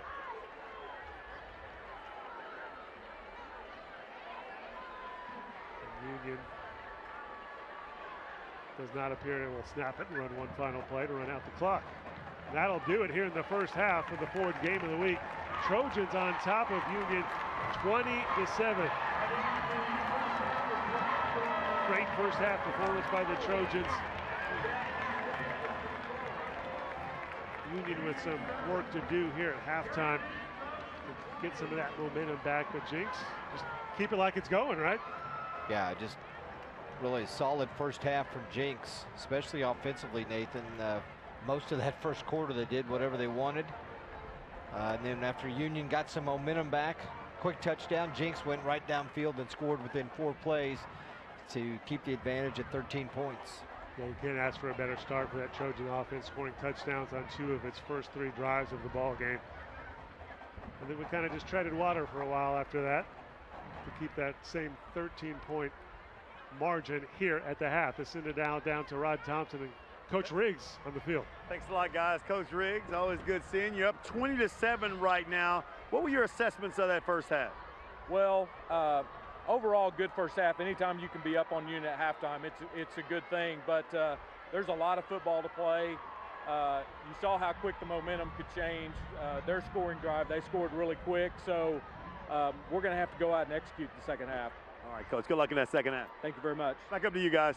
All right, thank you, guys. And he is right. Good first half. Anytime you're on top of Union at the half, it's a good thing, especially when it's by double digits here. 20-7 here at halftime of the Mid-First Bank Backyard Bowl. We're going to have some nice halftime entertainment, as we mentioned. The Trojan Pride Marching Band will perform, but before that, Jenks and Union are going to have a joint performance by the Palm teams. So we're waiting for that to kick off here as we get underway here in the second half of the Gigablast halftime show. The Palms are braving the rain. It looks like the band is going to brave the rain. Rod can do it too, I think. Exactly. He's got his coat on. He's giving us a high five. As we see right now, we'll send it down on the field for the joint performance.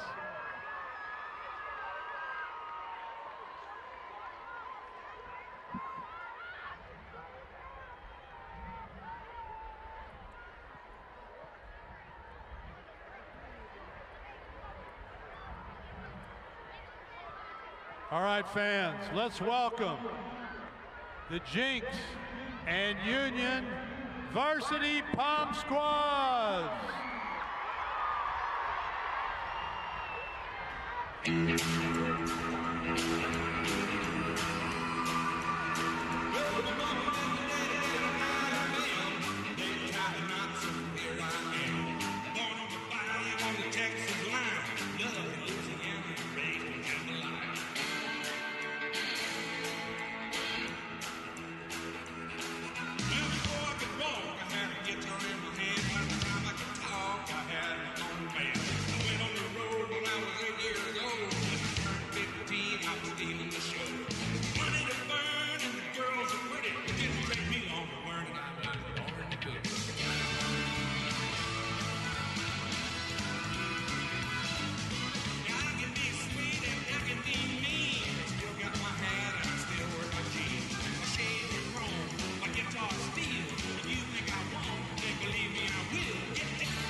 Great performance, dual performance there by the Jenks and Union Palm squads. When we come back here in the Gigablast halftime show, we'll take a look at the Trojan Pride Marching Band and its halftime performance here in the Mid-First Bank Backyard Bowl. You're watching the fourth game of the week. The Gigablast halftime show, powered by Cox, is brought to you by your Oklahoma Ford dealers, the best in Oklahoma. Airco, the company you know. Tulsa Tech, For your future success, go to tulsatech.edu. And by Weoki Credit Union. Join us all fall long for some of the top high school football from around the country on Game Time.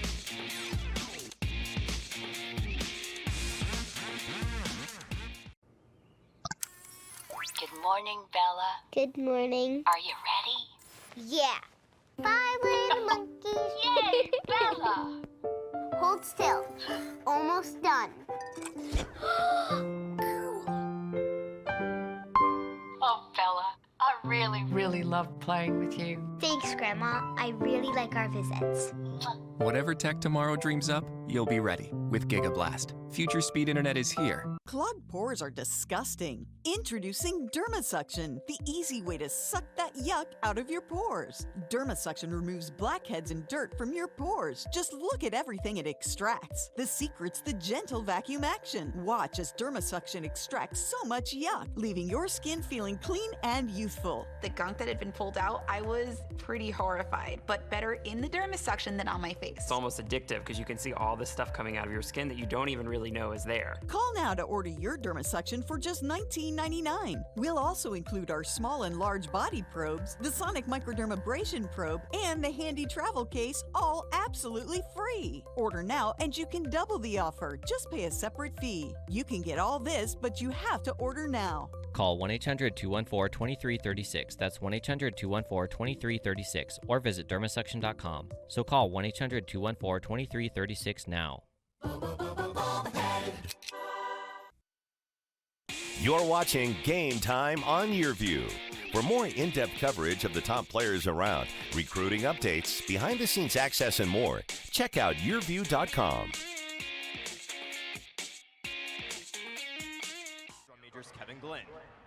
Welcome back to the GigaBlast halftime show. We'll sit it down on the field and the PA announcer for the Jenks Trojan Marching Band, the pride of the Trojans. This is a national health alert from the 24/7 Diabetic Health Hotline. If you, a family member, or a loved one has diabetes, listen closely.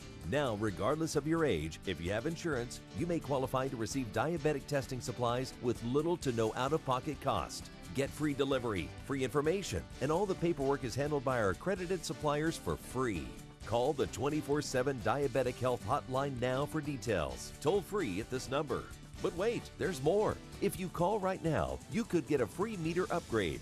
In addition, we'll give you a free pedometer as our special gift to you. We have knee, back, and other braces available, as well as pharmacy services. Regardless of your age, if you suffer with diabetes and you have insurance, we can help. Call 877-857-0793. That's 877-857-0793. 877-857-0793. 877-857-0793. It's only a matter of time until your check engine light comes on, or worse yet, your car needs repair. That could mean a big surprise auto repair bill. That's why it's so important you call CarShield today. I was elated that I had CarShield. I was more than happy. It's no fun when you have a car and it's broken and you can't pay for it to get it fixed. So, if your vehicle has 5,000 to 150,000 miles, just tell us the make and model of your car or truck and get an instant plan quote. In a matter of minutes, you can be covered. My experience with CarShield is that they absolutely come through every time I need them. If my car breaks down, I can count on CarShield to cover it for me. CarShield definitely has my back. Now it's the time to make the smart choice and protect yourself from sky-high auto repair bills. Call now for a free and instant protection plan quote. It's only a matter of time until repairs are needed, and once your car breaks down, it's too late. Call 1-800-935-9506. Get covered today.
Great performance by the Trojan Pride Marching Band as always, even in a little bit of a rain out there.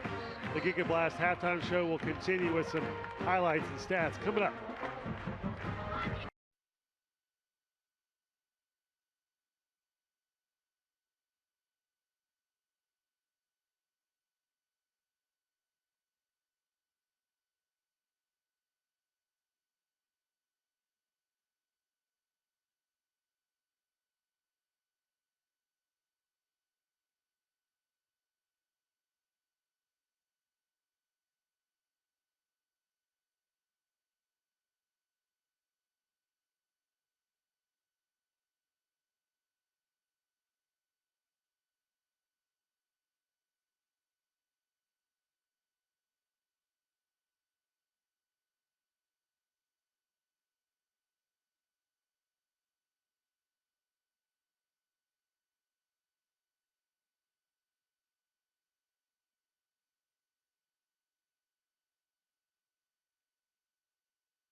You're watching Game Time on YurView.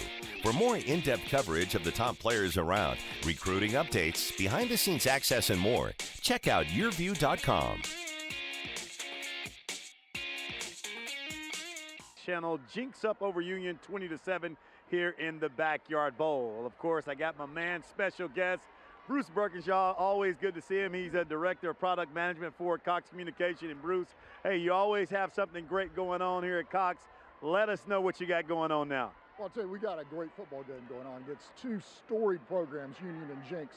But I think, all the great coaches would tell you, and all the players would tell you is, football's great here, but 100 times better is the academics at Jenks and Union and in the Tulsa schools that we have around here. And one thing we know, and it's something we want to cure, is there's a great digital divide, not only in America, but in Tulsa. And that digital divide is the customers that can't afford internet, and Cox is partnered with a program called Connect to Compete. And what Connect to Compete is allows customers that are on school lunches, they have free and reduced school lunches, the National Lunch Program, they can get $9.95 internet service. But not only that, they get a free modem and a free wireless router. And a lot of the programs here, schools have Chromebooks, and that wireless router is great with that. How do you feel the internet, helps with education? I know that's one of you guys' big goal, partner with the community. Talk a little bit about that. Yeah, absolutely. I mean, whether it's middle schools, high schools, even some elementary schools, they're looking for technology to enhance that education. As a matter of fact, we have teachers that are emailing parents. They're posting grades online.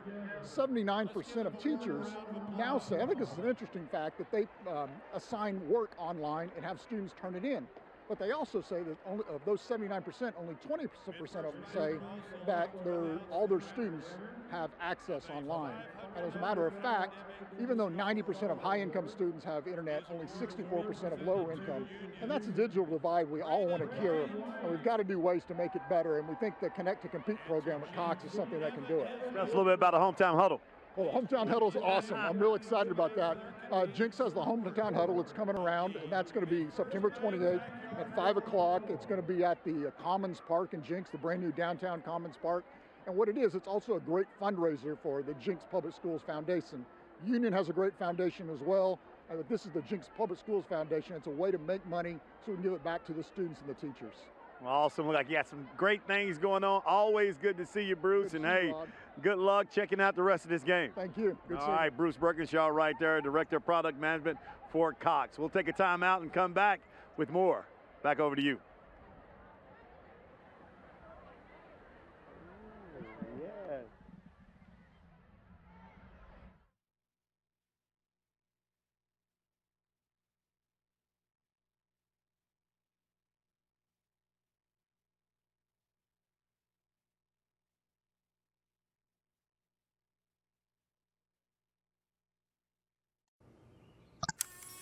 Good morning, Bella. Good morning. Are you ready? Yeah. 5 little monkeys. Yay, Bella. Hold still. Almost done. Oh, Bella, I really love playing with you. Thanks, Grandma. I really like our visits. Whatever tech tomorrow dreams up, you'll be ready with GigaBlast. Future speed internet is here. Are you currently on Medicare? In other words, do you carry the red, white, and blue Medicare card? If so, are you suffering from chronic back pain? If you answered yes, you may be eligible for a pain-relieving back brace covered by Medicare at little to no cost, shipped directly to your home for free. These medical-grade back braces are ideal for lower back pain, arthritis, spinal disorders, and other chronic back problems. Our accredited staff will handle all of the Medicare paperwork for free. And best of all, your brace is shipped directly to your home for free. Don't let chronic lower back pain slow you down. Get moving and stay active with a medical-grade back brace covered by Medicare at little to no cost. We also accept Blue Cross Blue Shield, United Healthcare, Aetna, Humana, and other insurance. Will you qualify for a medical-grade back brace covered by Medicare? Find out for free. Call Back Brace America at 1-800-698-1790. That's 1-800-698-1790, 1-800-698-1790. Are you drowning in debt? Struggling just to make minimum payments? It's not your fault.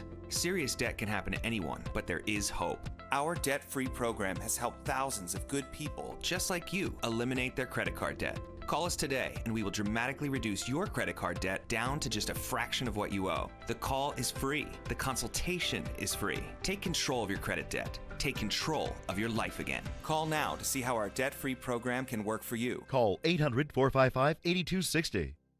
President at MidFirst Bank, Scott Stidham. And Scott, always good to see you. Of course, at MidFirst, you guys have partnered with this Backyard Bowl. Talk about your partnership and some of the things you provide with that partnership. Well, I appreciate it. Firstly, thank you to you guys for coming out and covering it. We realize that it takes people and time and money to do that too. So this is the 15th year, the 15th consecutive MidFirst Bank Backyard Bowl. We've had the fortunate opportunity of partnering with both of these schools for 15 years, and in that time, they've contributed more than $350,000. The important thing about that, though, is while the football game is the platform, the revenue goes to the schools to use for academic and scholarship purposes. So, you know, the football game brings everybody out. It's a community event, but the money goes into the school as a whole for them to use as they want to. Well, today you just made a presentation out on the field. Tell us where that presentation and check and what that went for and who it went to. Well, that's the beauty of it. We actually allow that autonomy to be in the hands of each respective school district. So Union makes the decision on that and Jenks makes the decision on that. It is not tied solely to athletics or solely to the football team. It's utilized across the board for really anything they want in academics in their respective school systems. It doesn't just stop at Jenks and Union, though. There's many school districts that we do this with across the state. This is just a drop in the bucket.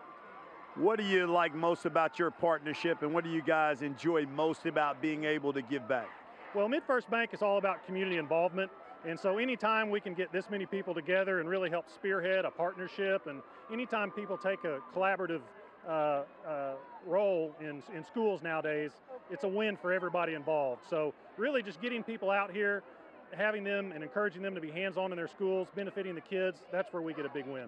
Well, Scott, we appreciate your time, appreciate what MidFirst is doing for so many schools across the state, and hey, good luck on watching the rest of this game. Thank you, appreciate it very much. All right, Scott Stedham right there. Pride of Shakota, Mike Davis, right there getting it done. We'll take another timeout and come back with second half action. Stay tuned.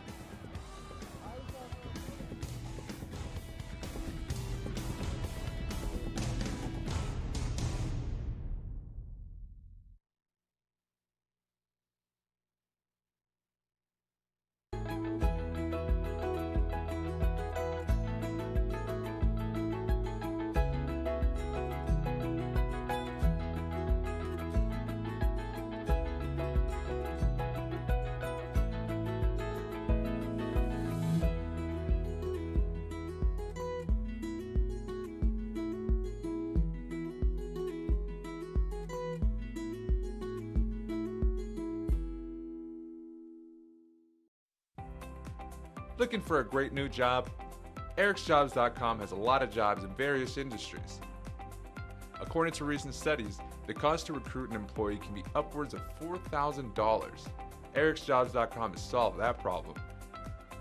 We'll keep your hiring process at a low cost, only $25 to post a job, and we'll help you find the right candidate the first time. EricsJobs.com, $25 job postings. Hi, I'm Joan London with A Place for Mom. Over the years, we've helped thousands of families find senior care, and today's senior living communities have never been better. With amazing amenities like movie theaters, exercise rooms and swimming pools, public cafes, bars and bistros, even pet care services. And nobody understands your options like the advisors at A Place for Mom. These are local expert advisors that will partner with you to find the perfect place and determine the right level of care, whether that's just a helping hand or full-time memory care. Best of all, it's a free service. Call today. A Place for Mom. You know your family, we know senior living. Together, we'll make the right choice. Call A Place for Mom right now to get our free ebook on financing senior care, as well as a free referral for senior living communities in your area. Call 1-800-290-9496. That's 1-800-290-9496. You're watching Game Time on YurView. For more in-depth coverage of the top players around, recruiting updates, behind-the-scenes access, and more, check out YurView.com. First time they get the ball, they march down the field. 12 plays, Nathan. 8 up, better than 6 minutes of clock time, and it ended up with an Ian Corwin touchdown pass to Drayson Waters, 12 yards, and they were on top 6-0. The PAT was blocked. Then they get the ball back a couple of series later. Corwin finds a wide open receiver, Clark. 73-yard touchdown, 13-0 Jenks. Union decides they're going to strike back second quarter after they trailed 13-zip. Darius Boone flips it to Kyler Pearson. He gets into the end zone. That made it 13-7. Jenks would respond right back. A 4-play drive. Corwin to Pitcock, 20 yards, 20-7 Jenks. He completed 64% of his passes in the first half, 3 touchdowns. And that's our score, 27 at the half. And here is your halftime stats. Look at how things are shaking out in this one. And Jenks dominating on the scoreboard and on the stat line as well. 182 yards passing for Corwin on 9 out of 14. They've also rushed the ball for 79 yards. Third down conversions, 0 for 5 for Union. And penalties pretty much even. You know, I talked to Keith Riggs before the game, and he talked about third down conversions is going to be huge tonight, whether we're on offense or defense. And it's showing right there. They've held Union 0 for 5 on third downs. That wraps up the Giga Blast halftime show, and now we're right to the Ford Game of the Week action. As the only, there's not been a lot of good news for Union in this one, but the good news right here is that Union starts with the ball in the third quarter. The chance of cutting to that 13-point lead that the Trojans built in the first half. And that 10-mile-an-hour wind blowing out of the north helps get that one in the end zone. Probably would have been there anyway, but Union will start 1st and 10 at their own 20.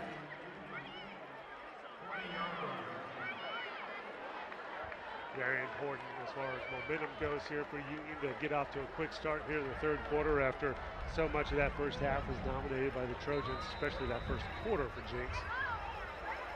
And the Trojans jumped out to a 13-0 lead.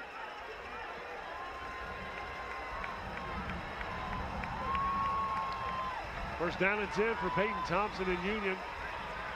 3 wide receivers, 1 running back, and Thompson back to pass, going deep on the first play of the third quarter.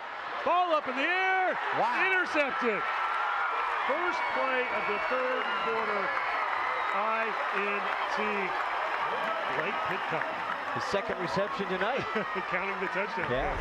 How about that? Looked like Union was going to get a big play as they go up top. And nice defense. Pitcock originally defending. He fell down, and then the ball bounced right off the helmet, and he got up and made the play. How about that? Huge turnover. First one of the night. Now the Trojans have a chance to really give themselves some breathing room. Already up 13 with the ball here with only 7 seconds into the third quarter after being that quick INT. See if they start running the ball like they did when they came out to start the game, and they do. Noah Hernandez trying to set the tone with a tough running game.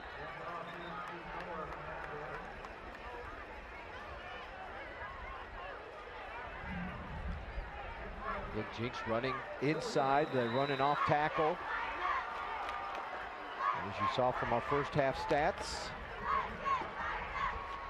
they were leading in total yards, passing and running.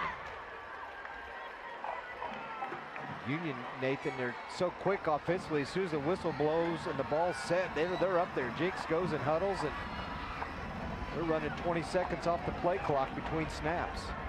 Hernandez again with some tough running up the middle. A couple of yards short of a first down. It's going to bring up 3rd down and 2. Very similar, as you mentioned, to the first drive of the game where Trojans try to set the tone with that tough, hard-nosed running game and then open up the offense a little bit later on.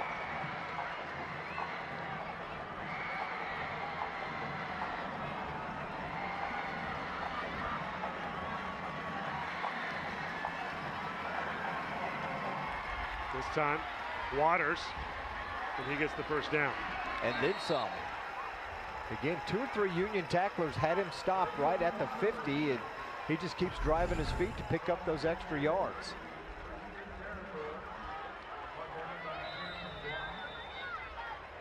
That gets the ball into Union territory. Carrying 4 defenders with him that time. First down and 10 for the Trojans. Already up by 13, trying to expand that lead here in the third quarter. Jenks' first drive of the second half. And it's going well so far, all on the ground. Ball now inside the 45-yard line. Well, and the score and the dynamics of the game right now favor Jenks, because the way they've been able to run the football, they can control the clock. You know, you get a 3, 4, 5-minute drive here to start the third quarter after the interception. You expand on the lead, it's going to be tough for Union to come back.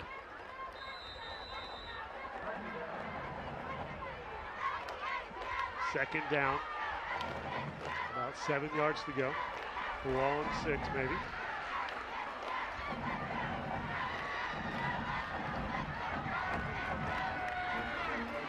Corwin hands it off again.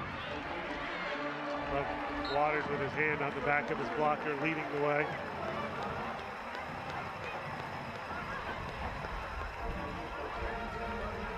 Another Trojan first down, gets the ball inside down to the 36-yard line. That's number 55, Carter Brestovansky, the senior, 6 foot, 289, right out in front, and it's a good guy to run behind. Yeah, I'm telling you, just keep your hand on him, and he's pushing people out of the way. People might not even see Waters behind him. First down and 10. Corwin still has yet to throw the ball on this drive. And Trojans keeping with the ground game, have a flag down on this play. And the drizzle has started again, and again, that's going to favor Jenks, because you don't have to worry about a wet football throwing it, maybe on the handoff, but Union's going to have to throw the ball to get back in this one.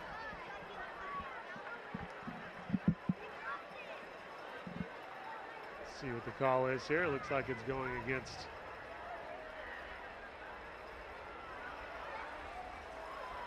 during the run, but a personal foul, face mask against the defense, 15-yard penalty, first down.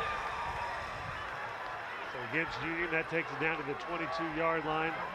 First and 10 again for the Trojans. Under 9 minutes to go. Eating clock and moving the football. They took over 7 seconds into the second half, and they've already used 3 minutes off the game clock. Corwin's first pass of the second half is incomplete. Felt a little pressure there. Yeah, he felt pressure, wheel route out of the backfield. And Trey Thompson from his linebacker position covered the receiver that time, and Corwin just had to unload it. Second down and 10. Ball at the 22-yard line.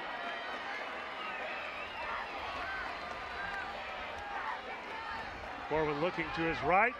Phipps, incomplete. So third down and 10. They moved the ball all the way down here with on the ground game, and now a couple incomplete passes. I'm not sure why they got away from that run game, because they were getting 3, 4, 5 yards a pop. See Coach Riggs in his first year.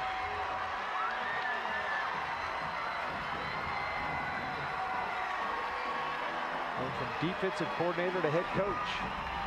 Third down and 10 for the Trojans. Corwin again passing over the middle. Phipps open, intercepted.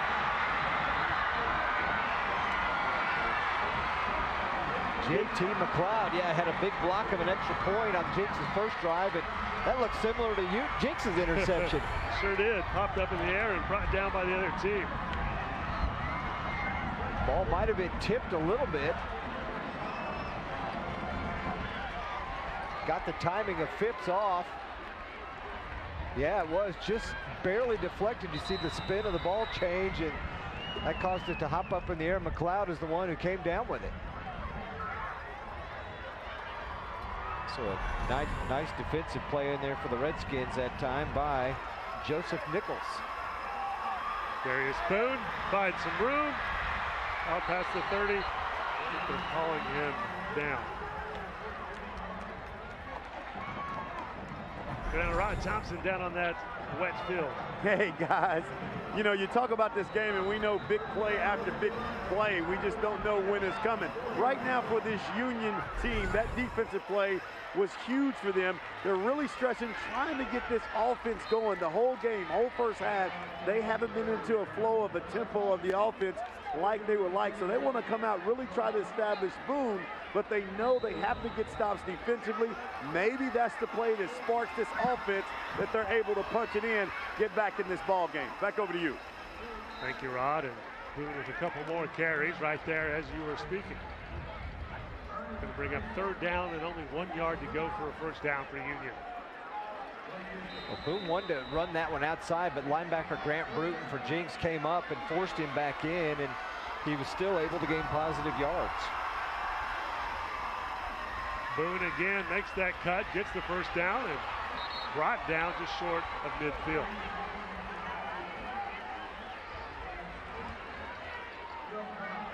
Almost out of the Jenks playbook at the start of the game here, in the start of the third quarter. Run, run, run.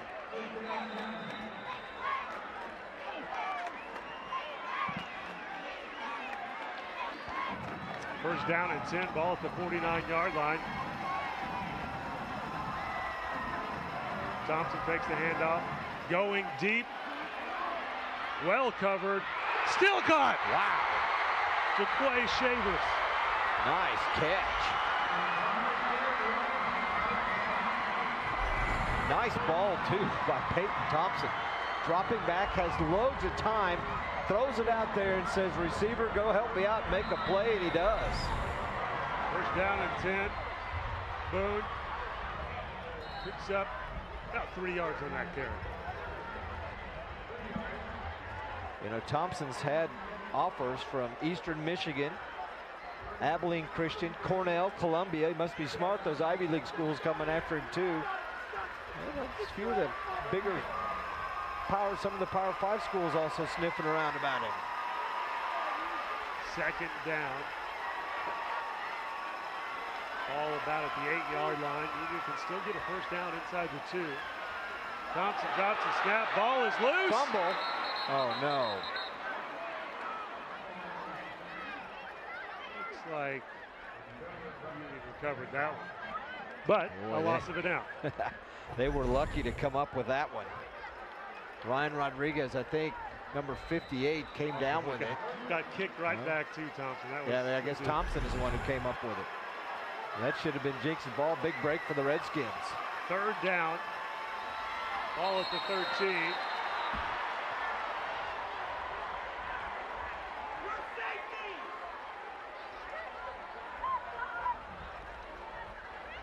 20-7, Jenks on top, and Union threatening here. Prior to the snap, encroachment against the defense. 5-yard penalty. We're still at third down. That just gets back the yardage they lost on the fumbled snap and back on the 8-yard line. Third down. Union down by 13 right now, trying to change that. Darius Boone in the backfield along with Peyton Thompson. And we have a timeout. I think there's about 5 coaches over there screaming timeout. They obviously didn't like the defensive formation set up against timeout on the field. What Union had called offensively. Charge to Union. Hey, don't forget to turn your TV over to Fox 23 tonight at 11 o'clock for our 30-minute high school football extravaganza. We'll have highlights of 11 different games across Green Country. We'll be live from here at Chapman Stadium for the Mid-First Bank Backyard Bowl. And, of course, over at Owasso for that BA Rams game. And expert analysis from Barry Lewis from the Tulsa World. And we'll have some post-game reaction from a couple of the winners tonight. So make sure you watch Fox 23 News tonight at 11 o'clock. The last score we had on that BA game, the Tigers were up 34-7 just before halftime. And it is at the half, and that is still the score of that football game. Every week it seems like the Tigers showing why they should be ranked #1 in the state. Ball at the 8-yard line. Well, everybody's long said, Nathan, largest school in the state, most students, ADM, average daily membership. Why haven't they won a state championship? And maybe this will be this year. Owasso kind of broke that spell that Jenks and Union had on it the last 21 years. Third down, about 6 yards to go. You can get a first down inside the 2-yard line.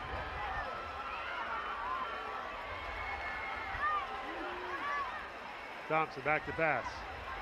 Goes to the end zone, incomplete. Jacay Shavers had that nice catch to really get this drive going.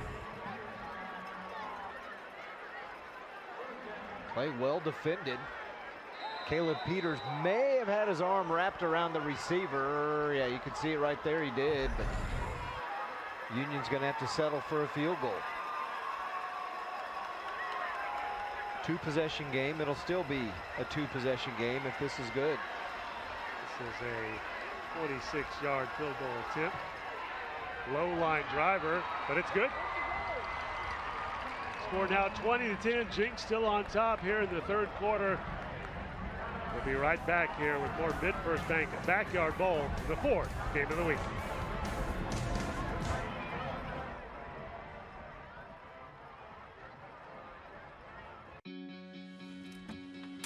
Looks like you're not sleeping well. How did you know? Hey, Megan! Hey, you're that guy. The My Pillow guy. That's right, and I'm here to help you get the best sleep of your lives. Just like all of you out there, I had problems sleeping. I had tried every pillow out there and none of them worked. That's why I invented My Pillow. My patented fill adjusts to your exact individual needs and helps keep your neck aligned. My Pillow will hold its shape all night long, regardless of your sleep position, for the best sleep of your life. Call or go to mypillow.com. Use the promo code and save over 50% with Mike's 4-pack. You'll get 2 My Pillow premiums and 2 Go Anywhere pillows. It's one of his best offers ever. You're sleeping better. Much better. And you're looking good. Feeling good. I knew you would. For the best night's sleep in the whole wide world, visit mypillow.com. Uh-oh. Uh-oh. Jones to the 50. Somebody better catch him. I don't believe what I've just seen. What an ending to the Backyard Bowl. That's one of the things that really set this up for all the excitement we've seen over the years. Kewan Jones, the future Sooner, with the incredible touchdown there. Yeah. With over a minute left in the game. Our buddy Don King with the call, now calling the games on the radio. And has been for many years. the Jenks Trojan Network. And with the kickoff out of bounds. that was a crazy game. I remember Union marched all the way down the field and scored with 19 seconds to go to take the lead, and everybody's thinking, okay, sit back and hold them, and it didn't happen. It's one of those long 80-yard touchdown plays to win it where you only threw it a short while. You know, a lot of times you're bombing it up or Hail Marying it. Just get it to Kiwan and let him do the rest. Kicking team. The ball we placed at 35. First down. Kiwan Jones started his high school career at Hale. Remember as a freshman, watching him play, and as a sophomore, he was at Jenks. There you go. So Jenks now up by 10. 5:40 on the clock already. More than 6 minutes go by here in the third quarter as the time continues to go quickly here in this game. Grayson Waters loses a yard on that. This defense that time, I think that's probably Waters' shortest run of the night.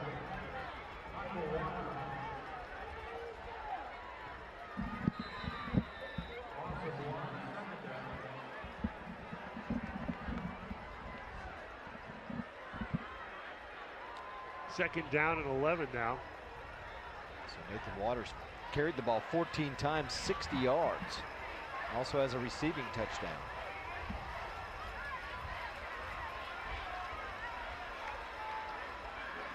Corwin takes the handoff, drops the ball. Who recovers? I think Corwin fell on it, and there he is. Looked like he wanted to keep that and run himself. Ball just came loose. It's a run pass option. He was trying to read the linebacker on the defensive end, and he thought, if I keep it, I'm going to be able to get outside. And unfortunately, they were fighting for the football, and it hit the turf one that way. That makes it third down and 15.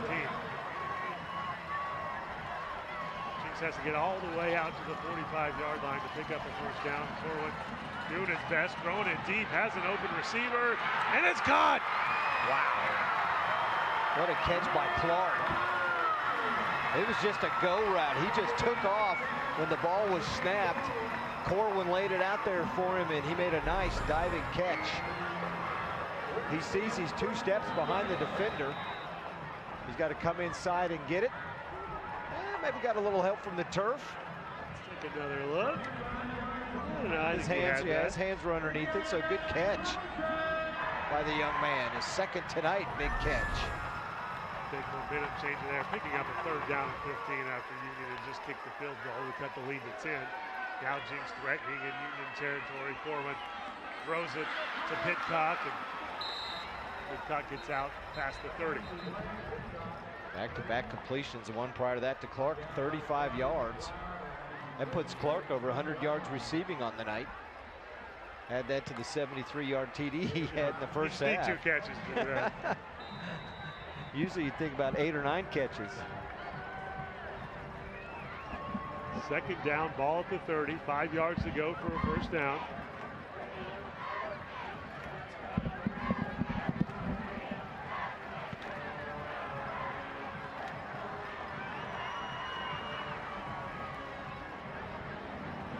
Waters doesn't get much of anything, maybe a yard.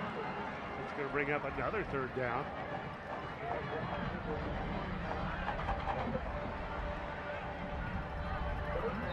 Jenks was 2 out of 6 converting third downs in the first half, and now they've converted 2 more here in the second half, so they're 4 out of 9 overall. And the mist has started again, Nate. Better check that radar. Third down and 4, ball on the 29. Union trying to get a stop. Trojans trying to add to their lead. Corwin, all kinds of time hopping around back there. Finally rolls to his left. Now he rolls back to his right, directing traffic, looking downfield. Incomplete.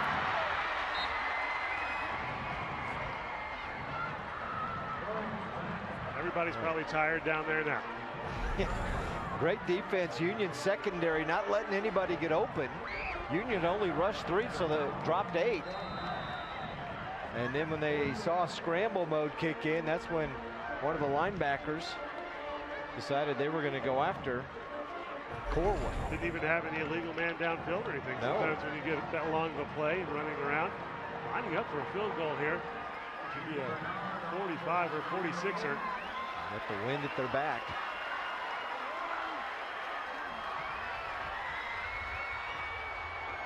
Almost blocked. Wide right. Boy, had the distance, just wide to the right, not by much.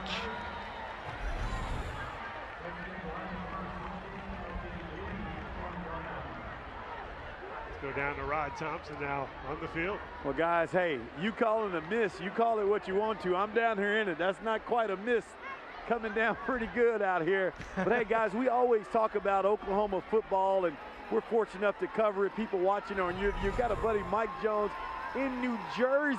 He's watching the Backyard Bowl and able to keep up these young men able to play. I mean, our camera guys do a tremendous job, and then you go. You think it's rain in the forecast.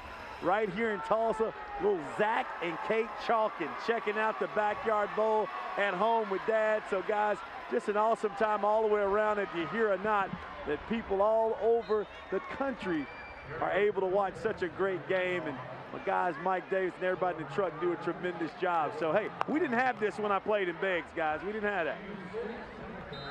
Yeah, they didn't have that dome built when you were down there, did they? Thompson completes the pass to Pearson. That's a loss. Not only all around the country, all around the world, Zig. If you have the internet, you can watch this. Just go to the YurView website. Boy, Jenks defending that play. Tristan Quillen came up to make the tackle, and a loss of yards puts Union in a long third down situation. They have not completed a third down, converted on a third down tonight. Trying to get their first one right here with 4 wide receivers. Boone in the backfield with Thompson. Thompson back to pass. Complete. Short, it looks like. Going to mark him down at the 29. He needed to get to the 30.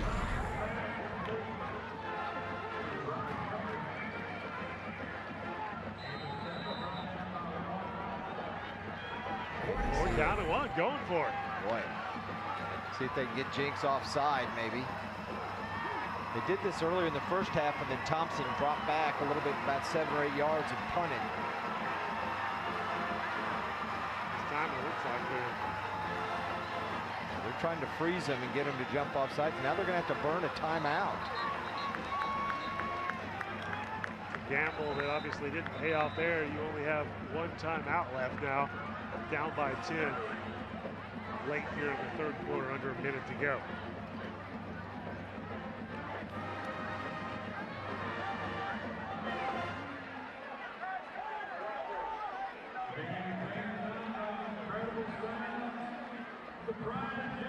Some more Mid-First Bank Backyard Bowl memories now. Back in 2004, Jenks and Union met at T.U. Skelly Stadium here. Tony Moore's second quarter touchdowns take Union to a 7-3 halftime lead. In the early third quarter, Josh James with a reception set up Jenks in Union territory. 2 plays later, Freddie Carolina scored on an 18-yard run on his way to 132 yards for the game. Ed Ferris giving out the first Mid-First Bank Backyard Bowl trophy. Next year. We'll put it on Coaching quarterback Andrew Brewer. I'll tell you once more than anyone, that's the big fans. game. Whenever you guys walked in with it, the fans. Way back there in 2004, the first time he had a trophy for the Mid-First Bank Backyard Bowl. Yeah, this is the 15th anniversary of the Mid-First Bank Backyard Bowl. Getting the Wayback Machine out, aren't they? 2004.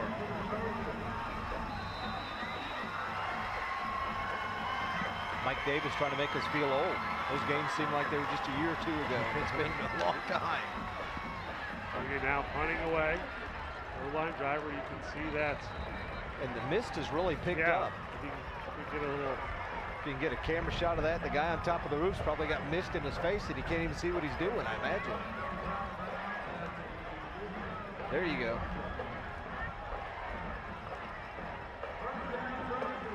Rod's right. I think that is a little bit more than a mist. I mean, I don't want to brag too much about being dry up here. We are high and dry, as they say. The umbrellas are out at H.A. Chapman Stadium. So Jenks with the ball back and the 10-point lead. Union only has one timeout now. Trojans have all three, trying to add to that 10-point lead. Going to the ground game. Sure, eating up clock isn't a problem for the Trojans. Jacob Shelley with the run. Another new tailback in for Jenks. Shelley rushed for 73 yards when he came into the game last week against Mansfield Legacy, as Jenks won it 35-14. Shelley quickly out. Grayson Waters back in. They will have to snap the ball one more time in this quarter. Waters picks up a few more yards inside the 45-yard line, and that'll do it for the third quarter of the Mid-First Bank Backyard Bowl. You are watching Game Time on YurView. The fourth quarter of the fourth game of the week coming up.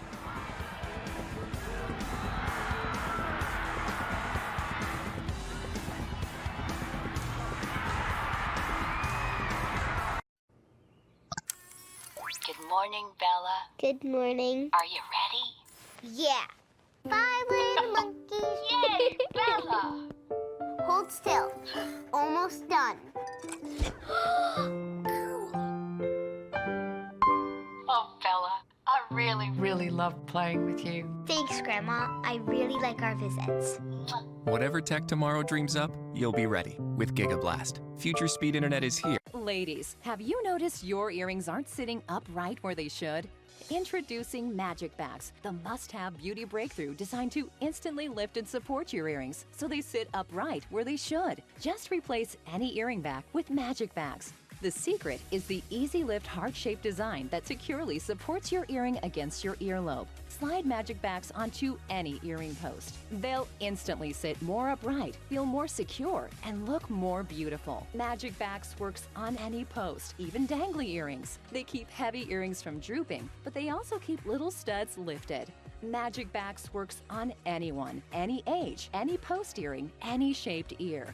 Make all your earrings look better with Magic Backs for as low as $19.99. Call right now and we'll send you a second pair absolutely free.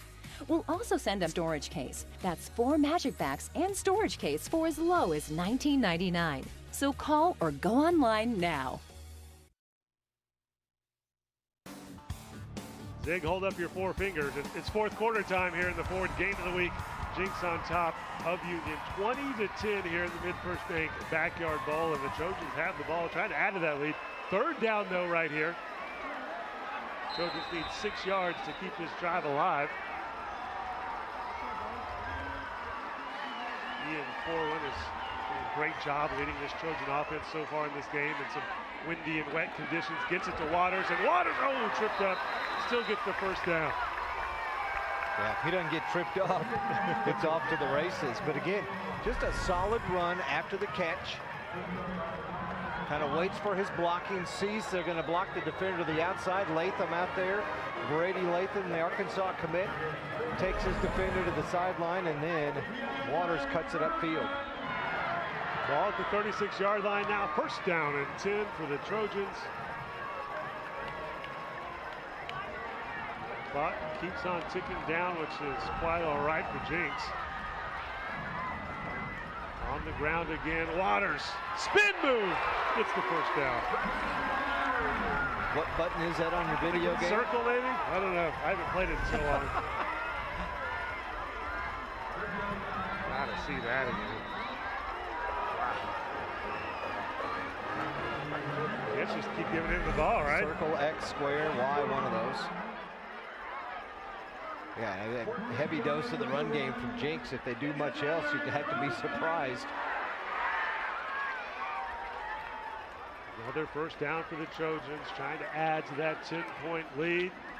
Waters, again, big yardage, just straight up the middle, finding that seam.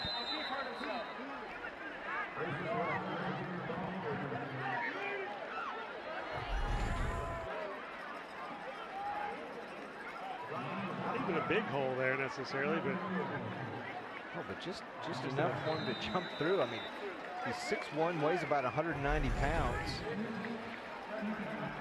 He sees the field so well, knows where his blockers are going, and he finds that crease, Nathan. He hits the hole quick.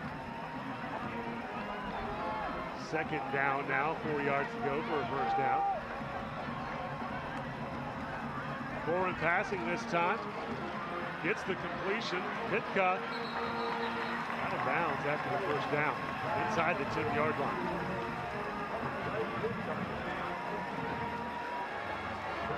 Nice game by Blake Pitka today. I tell you, yeah. I mean, just all around the Jenks offense is clicking. He had an interception on defense as well.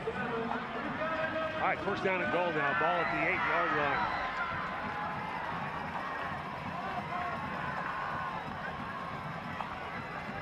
Forward for Waters. Another spin move. This one not quite as successful, but still gets it down close to the 5. All right, let's go down to you on the sideline. Hey, guys. Got the Jenks faithful right here. They fired up. I got Mr. Trojan Man right here himself. He's fired up. Hey, rain, no problem. The faithful that came up, they know how big this game is. They are into the game. Great atmosphere, guys. Even in the rain, what you guys in the booth call this. Back up to you guys. I don't know. They look pretty dry down there. I don't know. Waters again. Inside the 5-yard line. Gets him over the 90-yard rushing mark on the night. He had 88 going into that carry. Another 3 yards. A huge possession play right here. The difference between a 2-possession ball game and a 3. If Union can hold Jenks to a field goal here. Jenks took the ball over with 45 seconds to go in the 3rd quarter. And they've run 3 minutes off the clock here in the 4th. Forward, pitches it to Waters. Waters going to the corner of the end zone, can't get there. Nice defensive play by the Redskins that time. McLeod was there, also running up to make the tackle. Joseph Nichols. Hope those guys wrap him up and throw him out of bounds.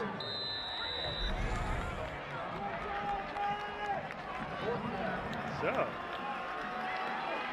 like we might be going for it here on 4th down. They want that 3-possession lead, Zig. Hey, why not? 4th down and goal. Ball at the 4-yard line. Lined up in the I formation here. Jenks has to call timeout. You know, and not a bad play, because even if they kick a field goal, 2 touchdowns, and you lose. So, yeah, you might as well go for it and force Union to score twice to beat you. They're going to score twice to beat you anyway. Charge to Jenks. At least tie it up. 8:53 in the clock, so the time in the game, especially with how much the Trojan offense can run off in each possession, starting to be a concern for Union, even only down 2 possessions. Looking close to 4 minutes right now on this drive. It started just on the other side of midfield at the Union 48. I think Rod should be hanging out next to the Case Athletic Complex. With this wind blowing so far to the south, he'd be nice and dry there, Rod. He would be high and dry. Beautiful facility, and I mean the difference in the TU campus and this stadium since Mid-First Bank Backyard Bowl started 15 years ago, and now so amazing to see all the nice facilities they have, and just not just athletics but around campus overall. Can I tell you, Nate, I came here in 1980. Looks way different. It's changed a lot since then. I like that stone look they have across the campus. All right, 4th down and goal. Ball in the 4-yard line. Noah Hernandez in the backfield. Waters in motion. Hernandez gets it. Trying to fight for a touchdown. It looks like he's down short. Oh, man. Big stop right on the goal line there. I think we need a down-the-line view of that one. That was close. Jenks thinking they had a touchdown. A great run by Hernandez. Oh, that's close. The Jenks fans are not happy after watching the replay on the Jumbotron. Seeing the replay on the big screen. Knee down. Oh, yeah, no, I think maybe he was down shy of the goal line. If you look where the officials place it, it is just a difference of a couple inches. We'll see how big of an impact that call and that tackle just short makes on this ball game. With Union now with kind of second life here, down 10. And that's very helpful for Union as well. So starting at their Prior own. to the snap, encroachment against the defense. 5-yard penalty. We're still a first down. Starting at their own 1-yard line. They get a free 5 yards out of it. And a little bit of breathing room. So first and 5 now. Boone with the carry, cuts it upfield, gets the first down. A little more breathing room out at the 15-yard line. Great vision. He looked like he wanted to take it outside, and watch him. Right there, boom, I see a hole, and he took off. Nice gain, 10+ yards and a first down. Nice dive for 2 yards there by Boone. It looked like there was nothing doing. A little positive yardage out of it with the dive. The problem is Boone, one of their best offensive players, but now going down to 8 minutes, you need 2 scores. Might need a little more chunk plays.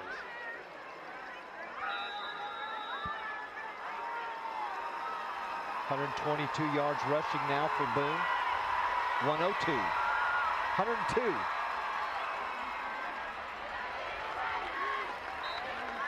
Bring up third down for Union.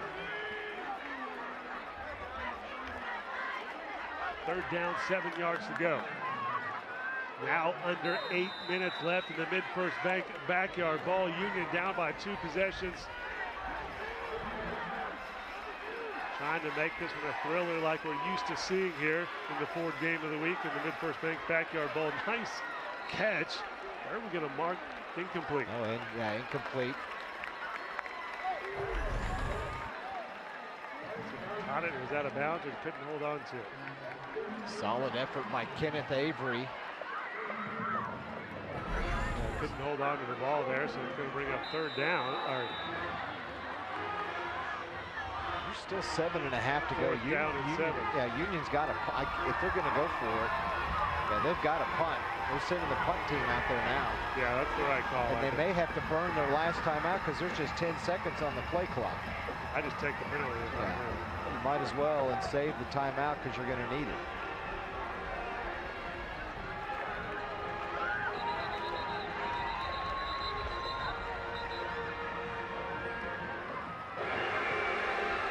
See the call. Union had a player running on the field late also.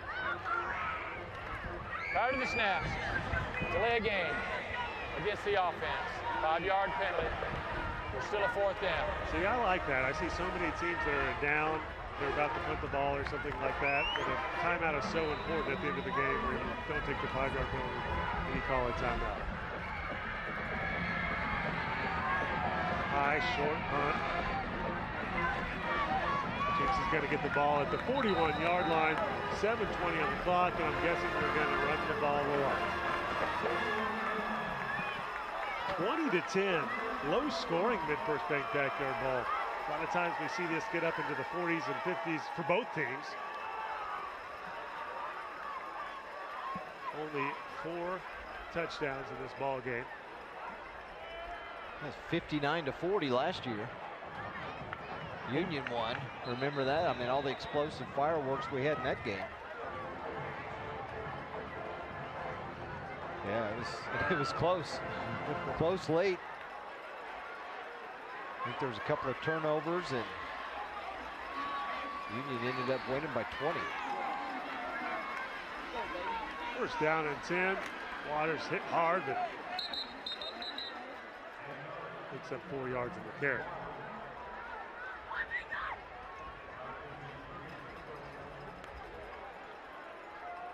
And this may be the earliest inning backyard ball I've ever been a part of, Zig.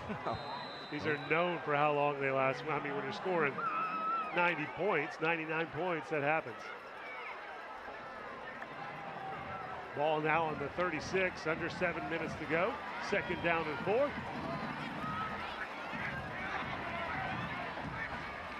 Jason Waters in the backfield, standing to the left of Ian Corwin. He gets the handoff, loses a little bit on that. We're going to bring up 3rd down. Yeah, he slipped a little bit when he tried to cut. May have rolled his ankle because he comes up a little hobbled. Rod will say he slipped because it's raining down there. Right. But it's misting.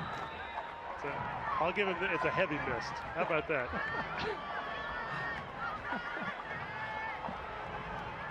Jenks just, they're going to milk the clock.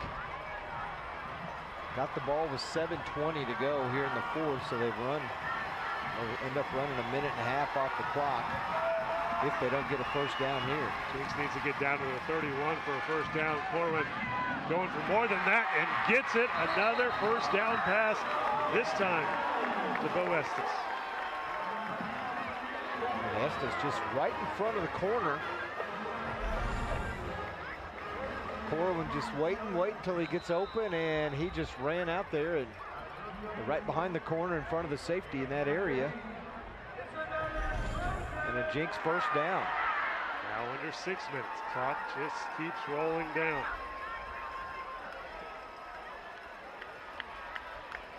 A 15-yard gain on that last one.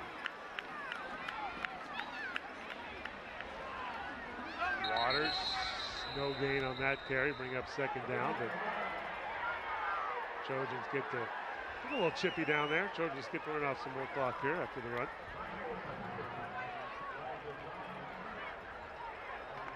Waters definitely been a workhorse tonight.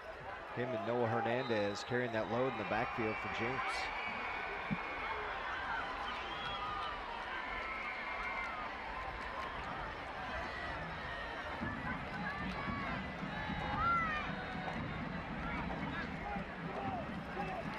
Second down and 10.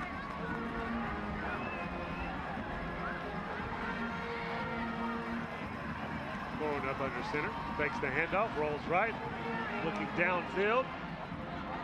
Incomplete, so that stops the clock. 4:55 left. He's looking for a bigger play. He had a tight end, Bo Estes, or wide receiver open underneath. And he was trying to get something more out of it.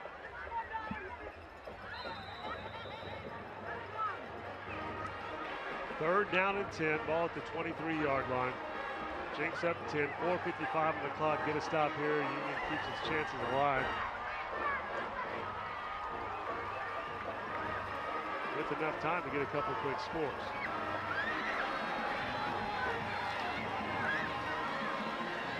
Corwin, complete. Diving for the 1st down, no problem there. Didn't even need to dive. He had it, hit dunk. And another 3rd down conversion for this Jenks offense. That's just been big for them tonight. Their best offense seems to be on 3rd down. 1st and goal now right at the 10-yard line. No more 1st downs for the Trojans. We'll see if there's a touchdown there. For Jenks, run it 3 times, take another minute and a half, 2 minutes off the clock. Or do you go for the jugular and throw a pass into the end zone? Going to the ground game. 3rd running back, Jacob Shelley. Got a little more fresh legs than those other 2, I think. Yeah, Hernandez does double duty, linebacker and running back.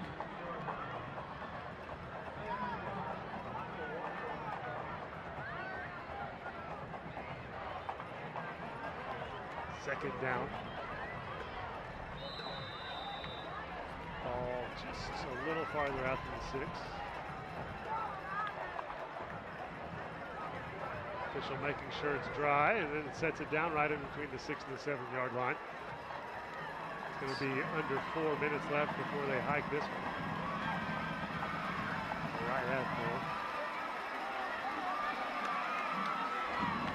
4. Another run.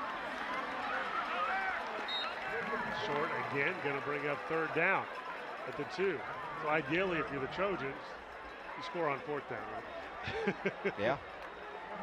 Get as much clock off as you can. Shelley limping off the field, though.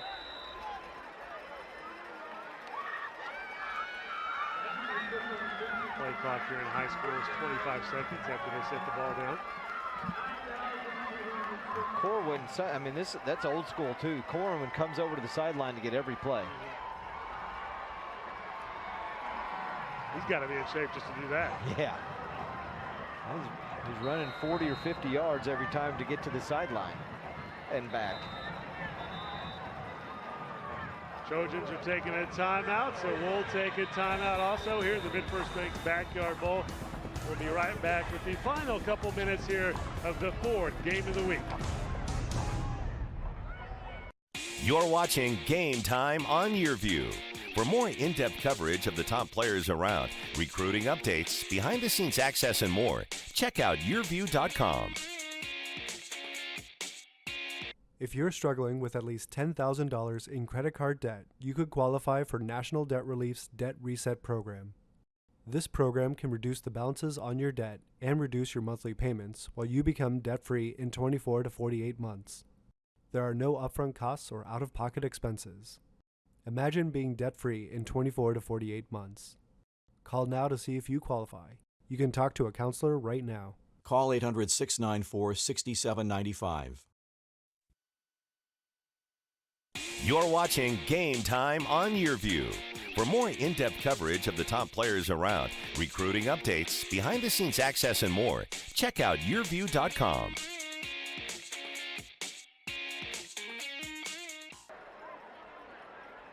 You're watching the Mid-First Bank Backyard Bowl, where the Jenks fans are a little happier than the Union fans right now, with the Trojans up 20-10 with 3:15 on the clock, and Jenks knocking on the door, trying to expand this lead to 17. It's 3rd and goal, ball on the 2-yard line. Well, they've been very successful on 3rd down tonight, Nate. 7 out of 14. If they score here, make it 8 out of 15. But that's what's helped them in this football game. Manage the clock, control the clock and the ball. Joe Hernandez with the fullback leading the way, gets into the end zone. He's hoping that with a nail in the coffin to get the Trojans a win.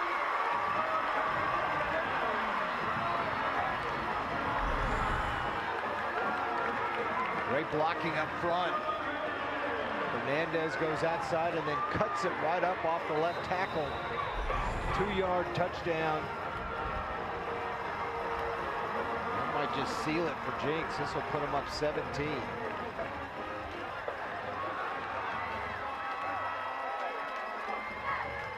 27-10 with 3:11 on the clock. They ran 4 minutes and 9 seconds of game time on that drive. It started at the Union 41-yard line. Jenks started the season, I believe, ranked 4th in the preseason poll. All the Trojans have done since then was beat rival Bixby, beat the #1 team in Class 5A in Texas and Mansfield Legacy, and now beat their biggest rival, Union, unless we see a miracle Union comeback. This should put them at #2 because #1 Broken Arrow is winning big in Owasso last check.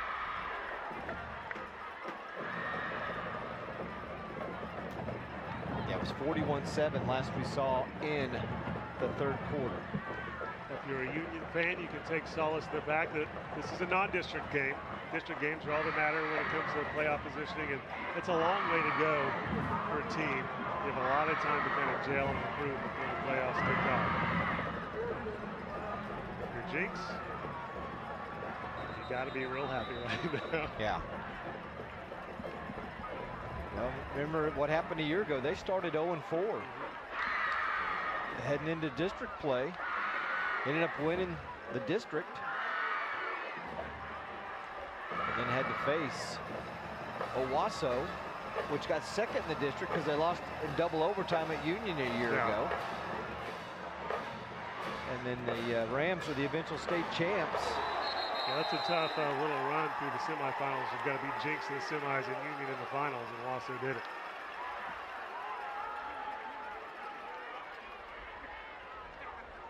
.309 left. Jenks on top, 27-10.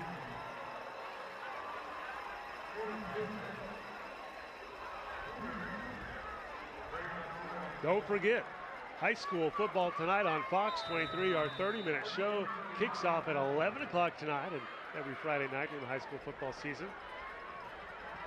Make sure you watch. 11 games we'll have highlights of and some post-game reactions, some expert analysis, so make sure you watch.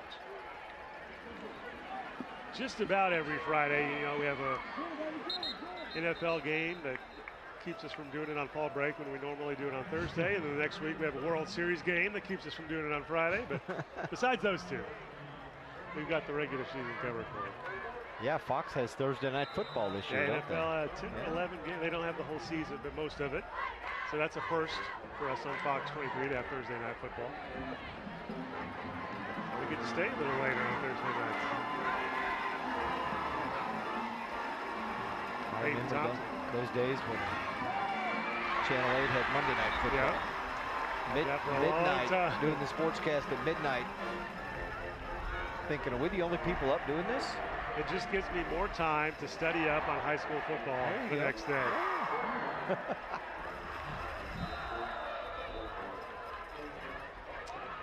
Some Union fans clearing out of the stands. Trojan fans seem to be just fine staying here in the mist.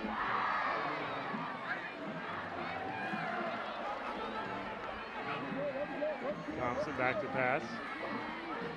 Completes it over the middle. First down. Out of bounds. Nice catch and run by Torrey Dillon.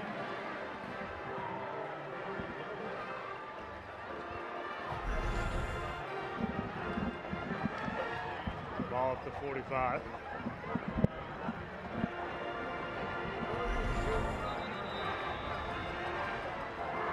First down and 10 for Union. Thompson hands it off to Boone. Boone got some running room. Another first down for Union inside the 30. Only one timeout left for Union. Down by 3 scores. They're not giving up though.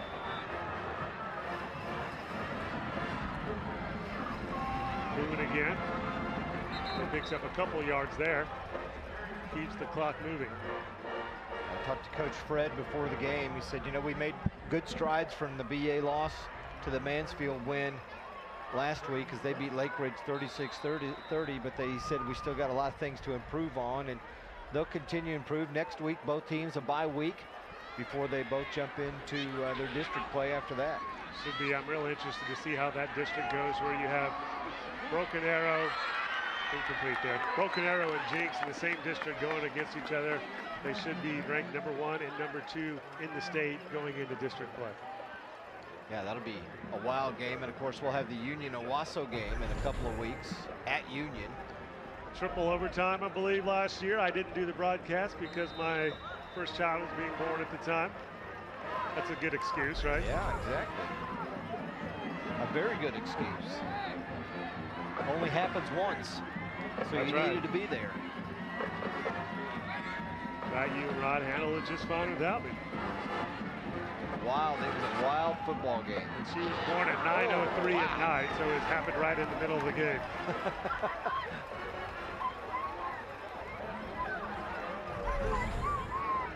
Incomplete pass right through Pearson's hand there, and he's smashed by 3 Trojan defenders. Well, looking at Jenks' upcoming schedule, Broken Arrow on the 21st, then Enid, Yukon, Edmond Memorial, Norman, Santa Fe, and Westmore to round things out for Jenks.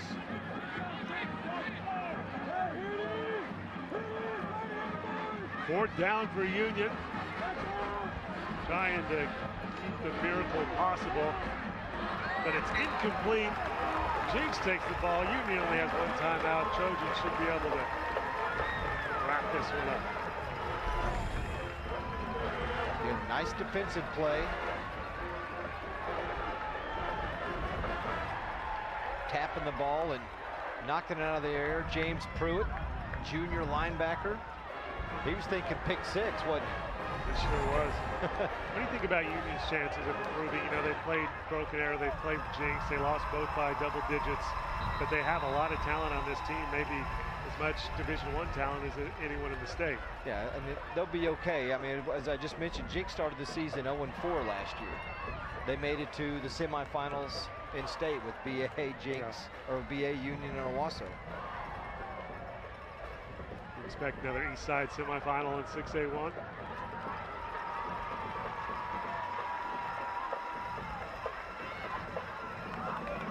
Or does the West Side team have a chance to break into that?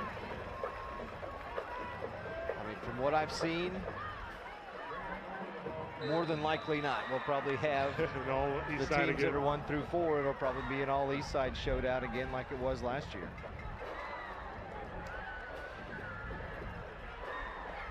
Yeah, there's still a lot of games to be played. We're only 3 games, 2 weeks into the season. These have been the best teams for the last 21 years.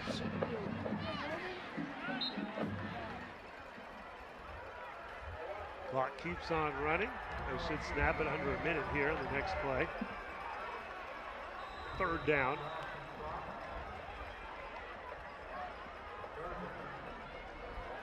Waiting to see how many Jenks fans jump the rail and run onto the field after this. I'm guessing pretty much all of them in the high school ranks. Even though they always say, please do not run on the field. They are not listening to the PA announcer. Another running play.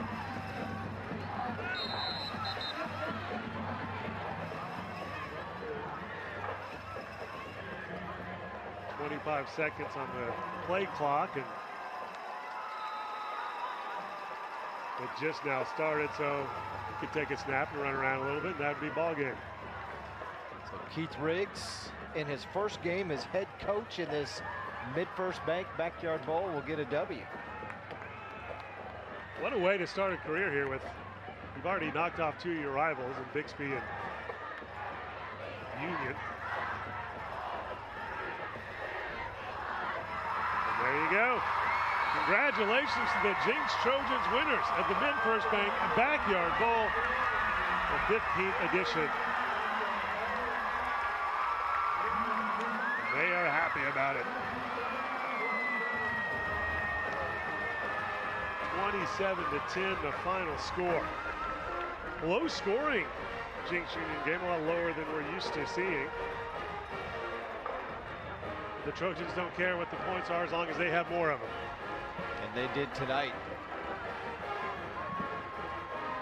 And really, you know, they set the tone on the opening drive of the game. You run 6 minutes plus off the clock, 12 plays, you score a touchdown out of it. And now Union's playing catch up the rest of the night, even with the block extra point. It was only 6-0, but you know, they established the run game.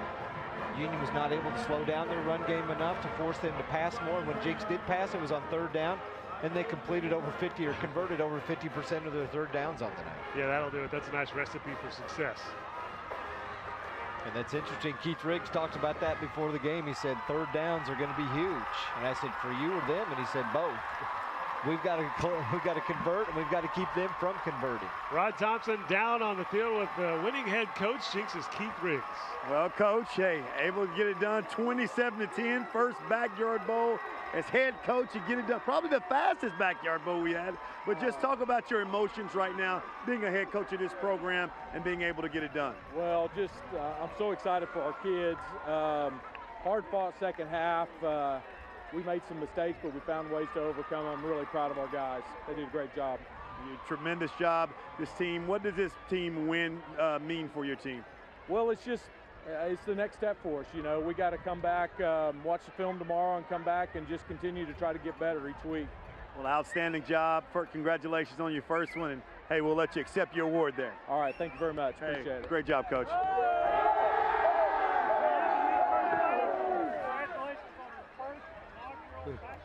You see the trophy right there as the Trojans get to hold it up.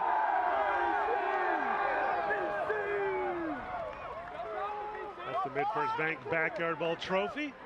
15th time one of those teams has gotten to hold them up. Jenks Trojans, the big winners. With this victory, along with Broken Arrow, looks like it's going to win. It looks like next week it'll be BA #1 and Jenks #2 in the statewide rankings.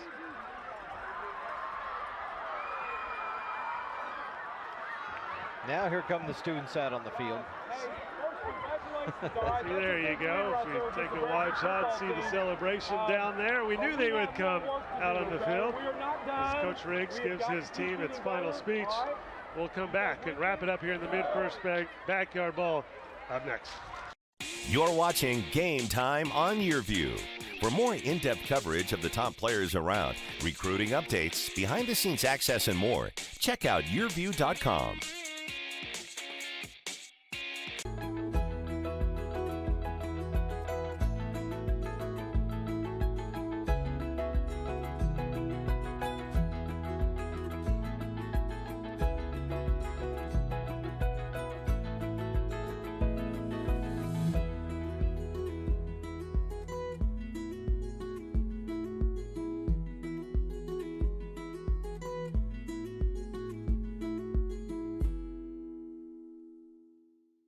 Do you worry about going to the dentist? Well, relax. The Carefree Dental Card is now available in your area. Call the number on your screen and we'll send your actual card at no cost today. With the Carefree Dental Card, you go to the dentist whenever you need and you instantly pay a lot less. The Carefree Dental Card is just $15.95 a month. So call now and make going to the dentist carefree. Call 877-248-3049 to receive your free Carefree Dental Card information kit. Listen up, America. Are you or a loved one suffering with an addiction to alcohol, opiates, prescription painkillers, or other drugs? There is hope. Medication-assisted treatment is proven most effective for opiate addiction recovery. Utilizing medications such as methadone, Suboxone, and Subutex, combined with inpatient treatment, you can achieve lasting recovery. Most insurance is accepted, so call us now. Please call 800-603-5165. You're watching Game Time on YurView. For more in-depth coverage of the top players around, recruiting updates, behind-the-scenes access, and more, check out YurView.com.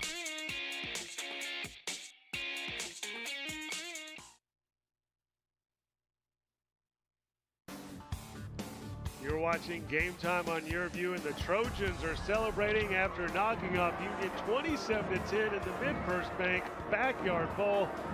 Jenks undefeated on the season, 3-0 with 3 big-time wins so far. That's our player of the game with the trophy right there. Ian Corwin gave it a kiss. He earned it with some big-time stats for Ian Corwin. Well, what a solid night he had. Control of this offense, you could tell. He's a senior, a 3-year starter. Plenty of time, great pocket presence tonight.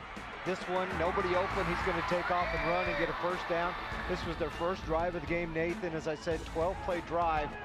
And then he finds Drayson Waters, 12-yard touchdown, one of his 3 touchdown passes on the night. 15 of 25, 273 yards, and 3 touchdowns. And Ian Corwin is our YurView player of the game. As the trophy keeps getting shifted from hand to hand, there's Noah Hernandez. He deserves a kiss of the gold football as well. Big game for him as always. Let's take a look at the play of the game now. That's the one we didn't show you from the first half. Julian Clark gets behind the defense, 73 yards. A pretty pass by our player of the game, Ian Corwin, hits him right in stride. One more look, and he saw what happened to the defender and laid it right out there for him. And Clark had to run, never broke stride as he took off down the field on the hitch and go route, and touchdown for Jenks. When you get a win this big, you got to celebrate that big, right? Take a look at the final stats. This Mid-First Bank Backyard Bowl. 27-10, the final score. That's the most important stat, Zig.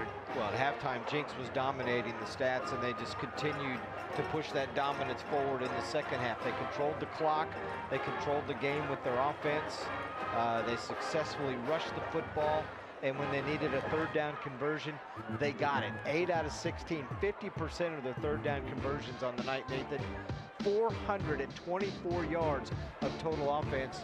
And look at the rush, 151, 273 pass. Not a bad night for Union, but not a typical Union offense. That's more of what they would get at a half. You were typically seeing Union with 400 and 500 yards offense. Jenks was able to slow them down tonight. Good down to Rod Thompson. Now he has our player of the game, Ian Corwin. Hey, thanks a lot, guys. Ian Corwin here, of course, the quarterback, senior year, last backyard bowl. Hey, you even grew the stash out for the backyard bowl. As much as I could, yeah. Well, talk about this win and what it means being in the last backyard bowl. It's awesome. I remember before the game started, I looked up in the stands just to kind of just sit there and take it all in. You know, this is a really special game. So it was awesome to win, for sure. How about your teams? You're a senior. You grew up watching this game. And, hey, talk about Coach Riggs. First year, hey, what it's like playing for him and able to get his first backyard bowl as a victory. Coach Riggs is doing a great job this year, for sure. I mean, the 3-0 start against 3 really good teams. So, I mean, it's been awesome to have him out here, for sure. But tell us about the stash. Will you keep it going, and maybe we look up in the championship game? What you going to do with it? I'm going to have to ask the girls at school what they want, and then I'll make that decision.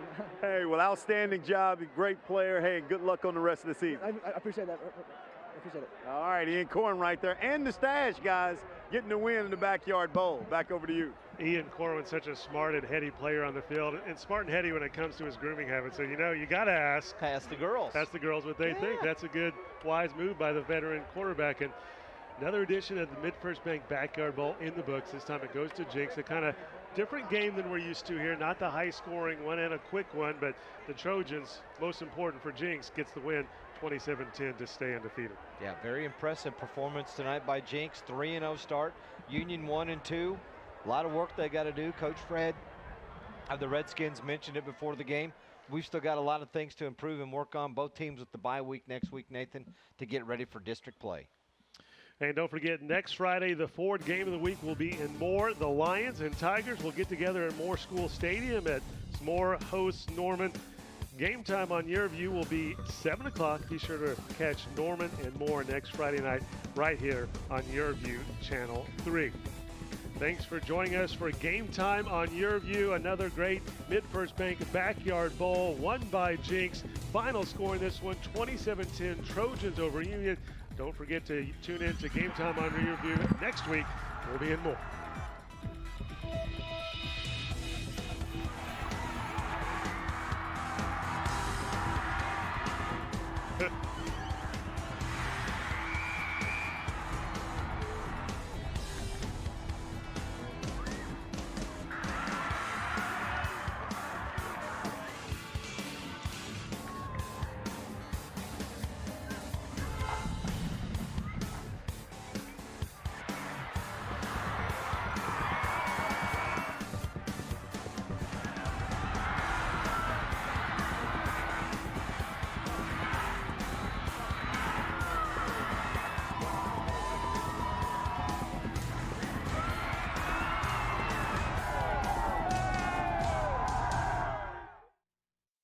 Game Time on YurView has been brought to you by your Oklahoma Ford dealers, the best in Oklahoma. Airco, the company you know. Tulsa Tech, for your future success, go to tulsatech.edu. And by Weoki Credit Union. Join us all fall long for some of the top high school football from around the country on Game Time.